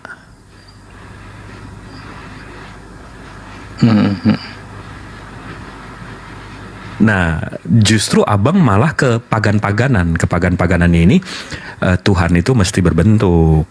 Habis itu ada, kalau kita lihat 2500 tahun terakhir, Zeus, karena kaum waktu itu nggak bisa menggambarkan petir, akhirnya ada manusia petir, yaitu Zeus. Kekuatan murkanya ditunjukkan. Habis itu ada trident, ada Tuhan atau dewa di laut. Apollo, Tuhan bintang. Mereka mau menggambarkan Tuhan ini. Sementara dari zaman Ibrahim nggak bisa.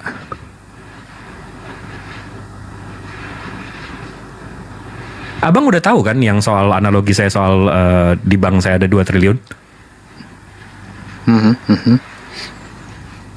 Iya nggak? Kalau saya beriman, Allah itu maha adil bang. Tuhan pencipta langit bumi beserta isinya. Ini kita lupain dulu deh namanya. Tuhan pencipta langit bumi beserta isinya, itu maha adil bang. Kalau dia bisa dilihat bang, ada lukisannya, berarti dia nggak adil. Hilang maha adil ya bang. Untuk orang yang buta.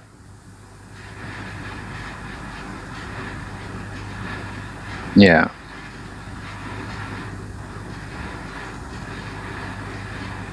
Kalau Tuhannya bisa didengar, hilang maha adilnya. Kalau dia tiba-tiba bersuara. Kalau saya nggak tahu ya, mungkin dari sejarah hidup saya mengimani Tuhan pencipta langit bumi beserta isinya ini mesti maha adil, mesti maha tahu, mesti maha besar. Itu non-negotiable bang. Menurut abang gimana?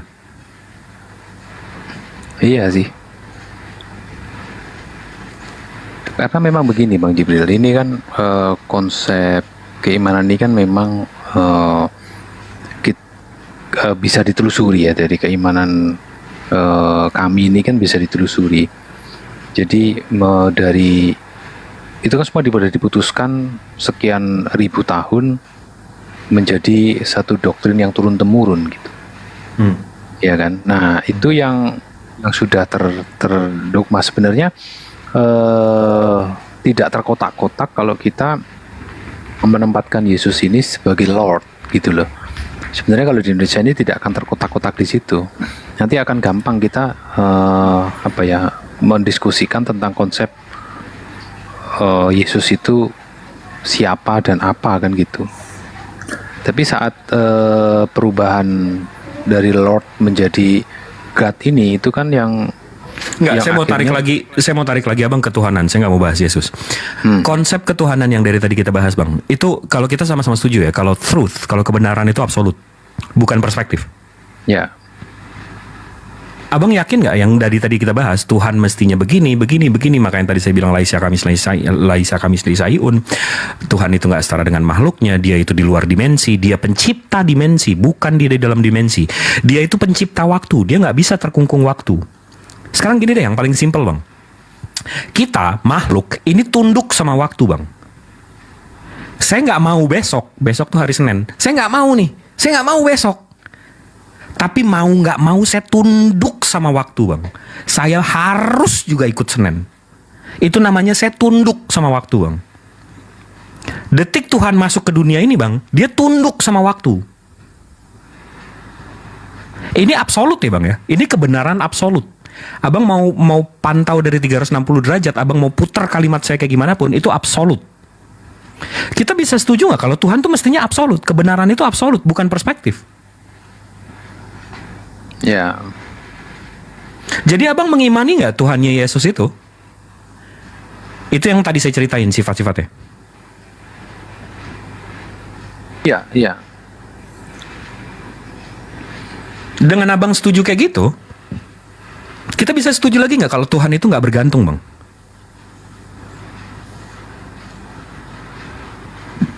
Iya. Dia nggak perlu sama apapun dan siapapun.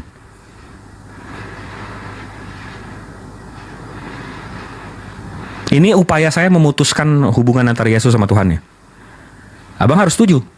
Kita setuju bahwa Tuhan pencipta langit bumi beserta isinya nggak bergantung terhadap apapun dan siapapun. Iya, iya. Hilang dong sosok Yesus. Abang udah setuju tadi ya, kita sama-sama mestinya worship, menyembah Tuhan yang hak, yang satu itu tuh nggak kelihatan, nggak tergapai, kita nggak bisa lihat. Lucu aja bang, dia yang nyiptain matahari terus kita mau lihat dia, kita lihat matahari aja nggak bisa, kan kocak kita mau lihat yang nyiptain. Kita mesti mati dulu. Berarti udah terputus nih hubungan antara pencipta langit bumi beserta isinya sama Yahusua yang abang imanin sekarang, sebagai firman-Nya lah, sebagai Tritunggalnya lah, sebagai, karena Tuhan tadi saya ulang lagi nggak bergantung terhadap apapun dan siapapun. Berarti siapa yang mestinya abang sembah bang?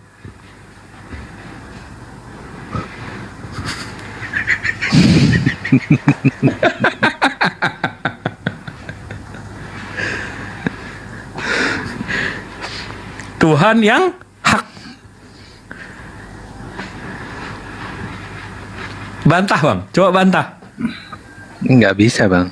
Ini memang begitu. Gimana mau ngebantahnya? Karena omongan saya sejalan dengan Yesus, sejalan dengan Nabi Muhammad, sejalan dengan nabi-nabi sebelumnya. Itu yang mereka perjuangkan seumur hidup mereka.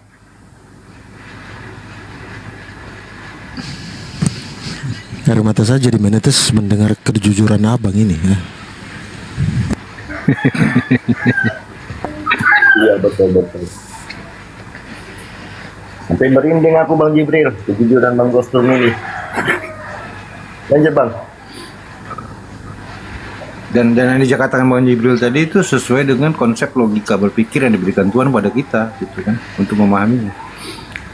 Sesuai. Informasi yang diberikan lewat pengajaran para nabi-nabi dan pengajaran keagamaan yang kita ketahui sesuai dengan logika berpikir. Itu makanya dia absolut, nggak terbantahkan.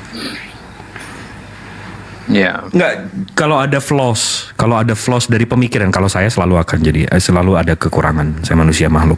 Tapi dari konsep ketuhanan yang Rasulullah bawa, konsep ketuhanan yang Yesus bawa, ketuhanan yang Nabi Ibrahim bawa, di mana flaws-nya bang?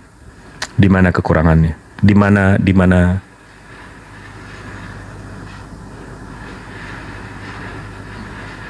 Kekurangan dalam sisi apa ya ini ya?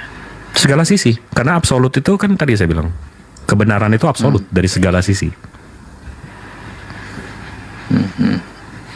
Ya kalau saya rasa kalau dari disampaikan oleh Yesus tentang Bapaknya itu kan ya tertulis di Bible ya,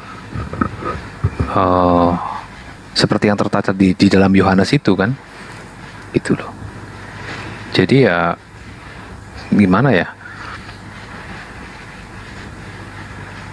Saya ini mesti agak ini. Nggak, gini deh. Kalaupun abang belum bisa setuju Muhammad dan Rasulullah, setidaknya abang bisa bilang la ilaha illallah. Betul nggak? Betul nggak? Tiada Tuhan selain Dia. Nggak usah kan, kita nggak usah taruh nama. Nggak ada Tuhan selain Dia. Dia ini maksud kita sama-sama tahu Tuhan yang tidak tergapai ini, yang nggak bergantung sama firman-Nya, sama rohnya, sama ininya, sama itunya. Masa Tuhan bergantung sih bang?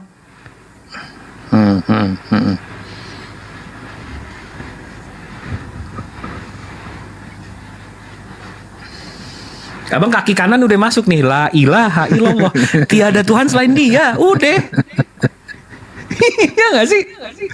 Itu konsep pengajaran Nabi Ibrahim tentang siapa sang Maha Pencipta. Kan gitu, Abraham. Itu ada konsep pengajaran yang sudah lama bang. Konsep itu keilmuan yang diberikan dia.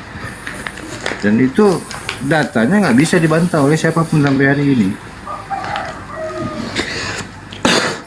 Kaki kirinya bodoh deh, saya nggak peduli deh kaki kirinya di mana. Karena yang penting ya itu tauhid, la ilaha illallah, tiada Tuhan selain Dia, udah. Nggak ada yang hak, nggak ada yang berhak untuk disembah kecuali Dia.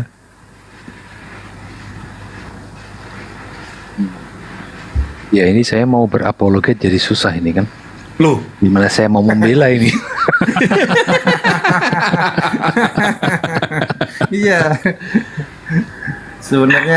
Sebenarnya apologia itu kan bagaimana kita bisa membela keimanan kita, bukan berarti harus membenarkan kita, Bang, kan sebenarnya.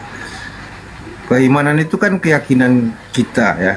Berarti sesuai dengan apa yang bisa kita pahami gitu. Kalau Abang menggunakan konsep Tritunggal untuk apologetika tentang Tuhan, Abang nggak bisa bertanggungjawabkan loh itu.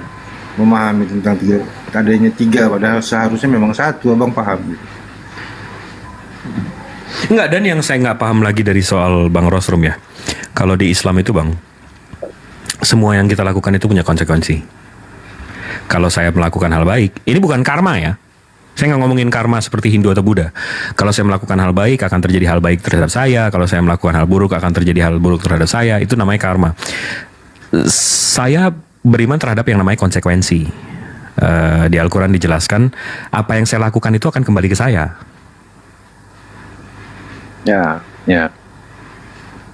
Jadi Allah menyediakan surga dan neraka itu untuk saya. Kalau saya menyakiti orang lain, itu buruknya untuk saya, bukan untuk orang itu. Contoh nih Bang Rosrum, saya sakitin Abang, saya hianati Abang, atau saya bohongi Abang. Yang sakit sebenarnya saya, bukan Abang. Sampai Abang memaafkan saya.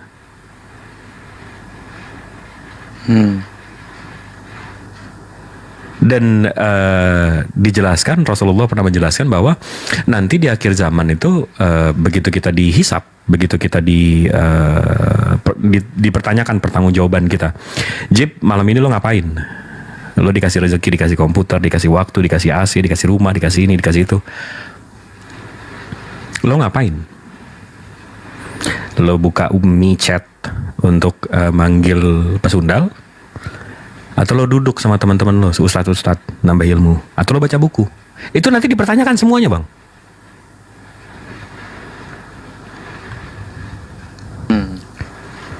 Abang kira-kira kalau ditanya kayak gitu gimana, Bang?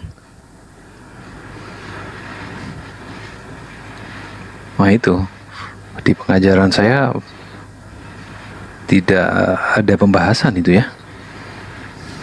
Jadi dunia ini tanpa konsekuensi. Ada, ya itu tabur tuai aja itu. Iya, tabur tuai itu konsekuensi dong berarti. Iya. Konsekuensi Tuhan ngasih kita akal apa, Bang? Ya harus untuk berpikir kan ya. Kira-kira kalau kita nyembah sesama makhluk, bukan Tuhan yang hak tadi, itu kira-kira Tuhan nanya nggak kenapa kita dikasih akal? Oh iya, kepertanggungjawabannya ya. Karena kalau kita nggak berpikir ke sana, apa bedanya kita sama binatang?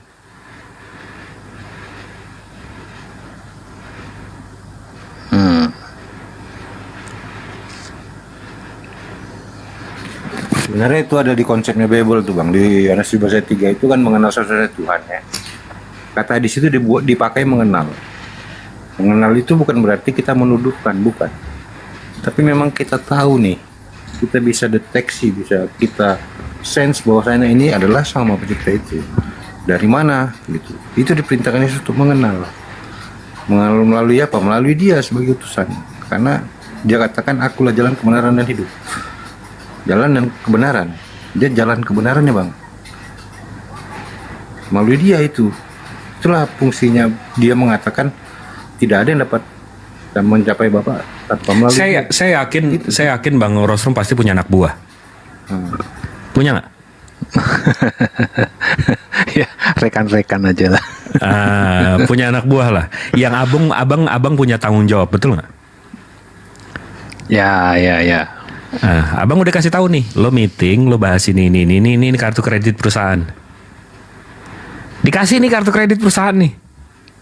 Lo makan sama dia, lo ngobrol, lo meeting ini. Abang marah nggak nih Bang?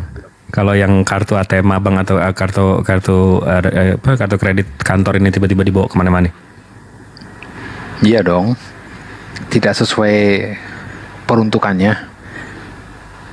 Itu tiba-tiba kalau besok begitu abang lihat bill statementnya, habis itu abang tanyain nggak nih sama anak buah abang? Oh iya dong, kan muncul ini. Apa lagi pencipta sama manusia bang? Kira-kira kita ditanyain nggak nih nanti tanggung jawab nih? Lo dikasih napas, lo dikasih hidup, lo dikasih dunia, lo dikasih ini, dikasih itu, dikasih ini, rezeki, otak, waduh, semuanya dikasih. Kira-kira ditanya nggak Abang sama bawahan aja abang nanya, apalagi Tuhan bang? Ya nggak? Make sense nggak? Iya.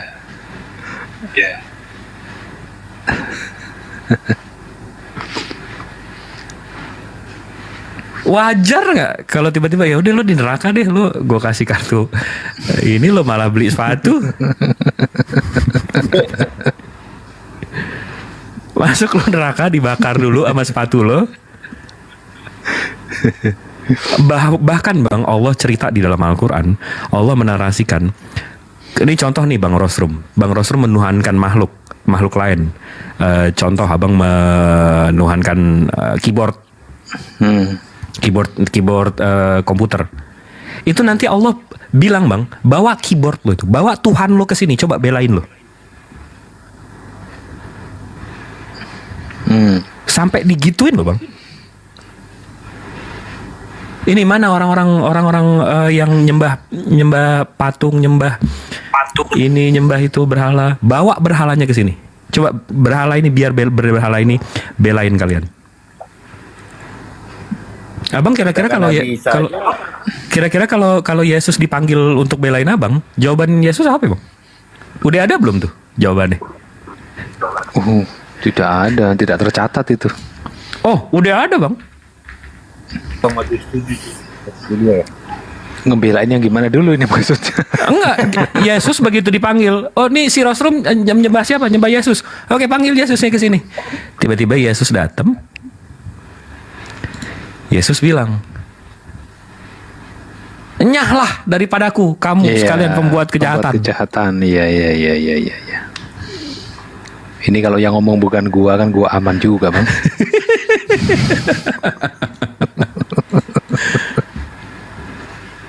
Cocok gak tuh? Iya. Betul, makanya begini Bang, saya itu kalau kami ini misalnya dengan rekan-rekan juga itu, kita mesti berhati-hati dalam berdiskusi tentang konsep ketuhanan, kemudian konsep tentang keselamatan. Keselamatan itu lebih kepada kita nanti surga atau neraka gitu ya. Ya Bang ya, di tempat kami itu namanya keselamatan. Ada konsep keselamatan, ada konsep ketuhanan. Nah, karena konsep ketuhanan dan keselamatan ini saling keterkaitan, itu makanya saya sering mengingatkan ke rekan-rekan itu untuk berhati-hati dalam memberikan narasi yang sepotong-sepotong, karena perlu diakui bahwa apa yang tercatat atau tertulis di dalam Bible itu kan dari kita ngomong perjanjian baru lah, kitab karangan dari Matius itu dari empat kitab karangan itu kan menarasikan sesuatu yang agak berbeda gitu. Nah itu saya selalu mengingatkan itu supaya karena apa, istilahnya karya atau apa blueprintnya Yesus lah intinya, dari dia dilahirkan, diciptakan atau apalah, dia intinya menjadi ada di dunia ini sampai dia nanti kembali ke zaman akhir, karena kita orang-orang beragama ini kebetulan kita sama-sama percaya tentang hari kiamat istilahnya. Nah di situ ada satu alur cerita yang jangan sampai kita salah dalam memberikan narasi kepada publik terkait dengan Yesus ini siapa dan apa dan bagaimana gitu. Itu makanya saya kembali lagi bahwa Yesus itu bukan Bapa. Kalau ada sediskusi tentang lintas iman itu mengatakan Yesus ini sama dengan Bapa, itu nanti akan kacau. Berarti akan mengacaukan semua narasi yang ada di Bible itu tentang mulai Yesus itu proses dia ada di dunia ini sampai kembali gitu. Jadi landasan iman abang sih sebenarnya apa sih bang? Kan kita udah sama-sama tahu bahwa Bible ini, perjanjian lamanya ini dari Keyahudian, perjanjian barunya ini berbahasa Yunani dari abad keempat dan seterusnya dan seterusnya dan seterusnya. Dan kita sama-sama tahu itu memang penulisnya anonymous. Nggak ada bukti sama sekali tulisan abad 1, abad 2. Jadi dasar iman abang ini dari mana sih sebenarnya? Sekarang saya jawabnya lebih santai saja bang. Begini, kan ini kan ajaran kami ini kan sudah diputuskan oleh bapak-bapak gereja istilahnya para rohaniwan masa lalu diputuskan bahwa kita punya keimanan seperti ini gitu. Itu terjadi turun temurun. Kebetulan saya dilahirkan kebetulan dari keluarga ya akhirnya mengikuti gitu. Kita akan mengikuti dan bagaimana caranya mempertahankan gitu. Yang penting kita jangan disentuh dengan hal-hal yang sifatnya sejarah, misalkan sejarah penyusunan Bible kita, sejarah itu pasti nanti akan terjadi kerancuan di situ gitu. Jadi ini saya itu sih. Jadi lebih dasarnya adalah ya ini kan sudah turun temurun gitu, turun temurun yang istilahnya perlu dilestarikan kan begitu. Pernyataan yang jarang didengar dari seorang Katolik, Mas Rusdum. Jarang sekali. Tapi oke, saya mau analogikan ini. Jadi kalau keluarga, kalau kita lihat ya, saya analogikan contoh ya, keluarga koruptor bang, atau keluarga maling. Kita tahu orang tua kita karena otak kita udah kebuka nih. Kita tahu orang tua kita salah. Apa dengan itu cukup? Kita jadi koruptor atau jadi maling juga? Ya logikanya enggak kan. Nah jadi kalau saya tanya tadi, dasar iman abang apa? Dari orang tua.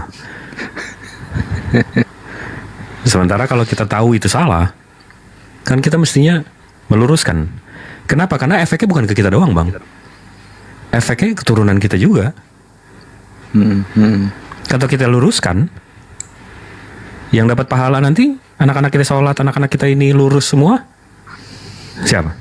Kita juga kan. Yang menyelamatkan diri kita. Makanya Allah bilang nggak akan berubah nasib satu kaum kalau kaum itu nggak ngerubah sendiri. Jadi nasib abang udah di sini nih. Masa abang masuk neraka gara-gara warisan sih bang? Ini neraka warisan nih, bukan dosa warisan, akhirnya bukan dosa waris, malah neraka waris nih bang. Iya nggak sih? Iya.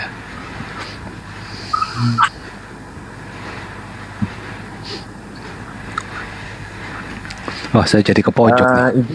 Enggak usah, jangan ngerasa terpojok. Saya justru ngajak abang berpikir. Saya ngajak abang berpikir. Lo ngerasa ke pojok, saya malah meneteskan air mata bang atas kejujuran abang. Jujur serius. Kalau aku bangga sebenarnya dengan Bang Rusdum yang seorang Katolik yang menyampaikan pemahamannya dengan keilmuan yang benar-benar nih ya, menggunakan pengajaran yang benar gitu yang didapatkannya dengan kejujuran itu tadi penyampaian. Iya, saya bangga ada orang seperti abang ini. Ini saya baru temukan, mungkin ada dua ya, abang satu, ada satu lagi dulu. Saya belum tahu mau hal apa belum itu dia. Tapi kayaknya udah itu. Gitu nantilah kalau memang. Tapi gini, kalau dari perspektif saya Bang Rusdum ya, maaf ya. Saya malah kasihan karena gini. Saya contoh ya. Saya udah belajar nih bang soal Bible abang. Saya tahu faktanya gimana, saya tahu sumber faktanya gimana, saya tahu sejarahnya gimana. Abis itu saya disuruh mengimani bang. Itu kan saya sama saja mengkhianati keilmuan saya bang. Paham gak bang?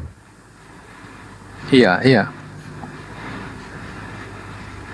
Saya nggak bisa mengimani tulisan hitam ini tulisan Tuhan. Saya tahu di tulisan dari mana. Saya ada original teksnya, saya ada original teks tertuanya. Saya bisa baca bahasa original. Jadi begitu saya mencoba mengiman, itu saya mengkhianati pengetahuan saya. Jadi buat apa saya belajar? Nah, maksud saya tadi kesian sama abang udah belajar, udah ini, udah itu. Abang udah tahu yang hak yang mana, yang benar yang mana. Ya akhirnya abang terbojok dan abang nggak bisa ngapa-ngapain karena ya detik saya mengiyakan, saya mengkhianati orang tua saya atau mengkhianati turun-temurun saya, tapi saya nggak mengenggakkan, saya mengkhianati keilmuan saya.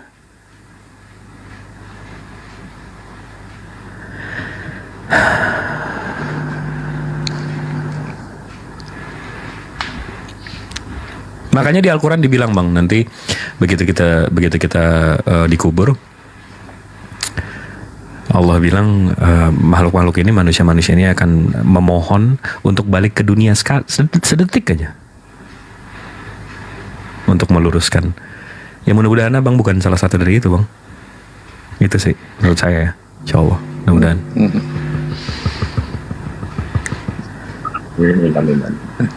Saya harus berkomentar apa ini? Enggak, karena saya mau maghrib nih, karena udah lewat 6 menit. Iya. Oke. Ya. Nggak, lanjut dulu bang. Abang mute dulu kan, nanti di setelah jemaah Agak selamat Bang Rostrum ya kan, karena Bang Jibril mau maghrib Pak. Iya. Jadi saya bisa bernafas lah. Bang Jibril ada ini kan. Ya. Jadi tadi saya napasnya terhenti terus ini kan. Nah, gitu. Tapi abang sebenarnya nggak terpojok sih, karena abang jujur tadi ya, membuat abang nggak terpojok, karena nggak bisa dipojok kan abang. Abang berkata jujur sesuai dengan apa yang abang pahami, abang rasakan gitu ya. Kami nggak bisa bantah itu bang. Kami nggak bisa. Secara pemahaman kami paham itu juga, gitu. Kami tahu itu, dan itu benar gitu terjadi. Jadi abang nggak terpojok sebenarnya. Abang berada di posisi menjawab dengan cara yang benar. Cara Anda benar bang. Ya, Bang Din, Assalamualaikum warahmatullahi wabarakatuh. Waalaikumsalam. Assalamualaikum warahmatullahi wabarakatuh. Guru-guru. Waalaikumsalam warahmatullahi wabarakatuh. Ya, di sini abang merasa terpojok, tetapi saya malah meneteskan air mata mendengar kejujuran abang gitu loh. Serius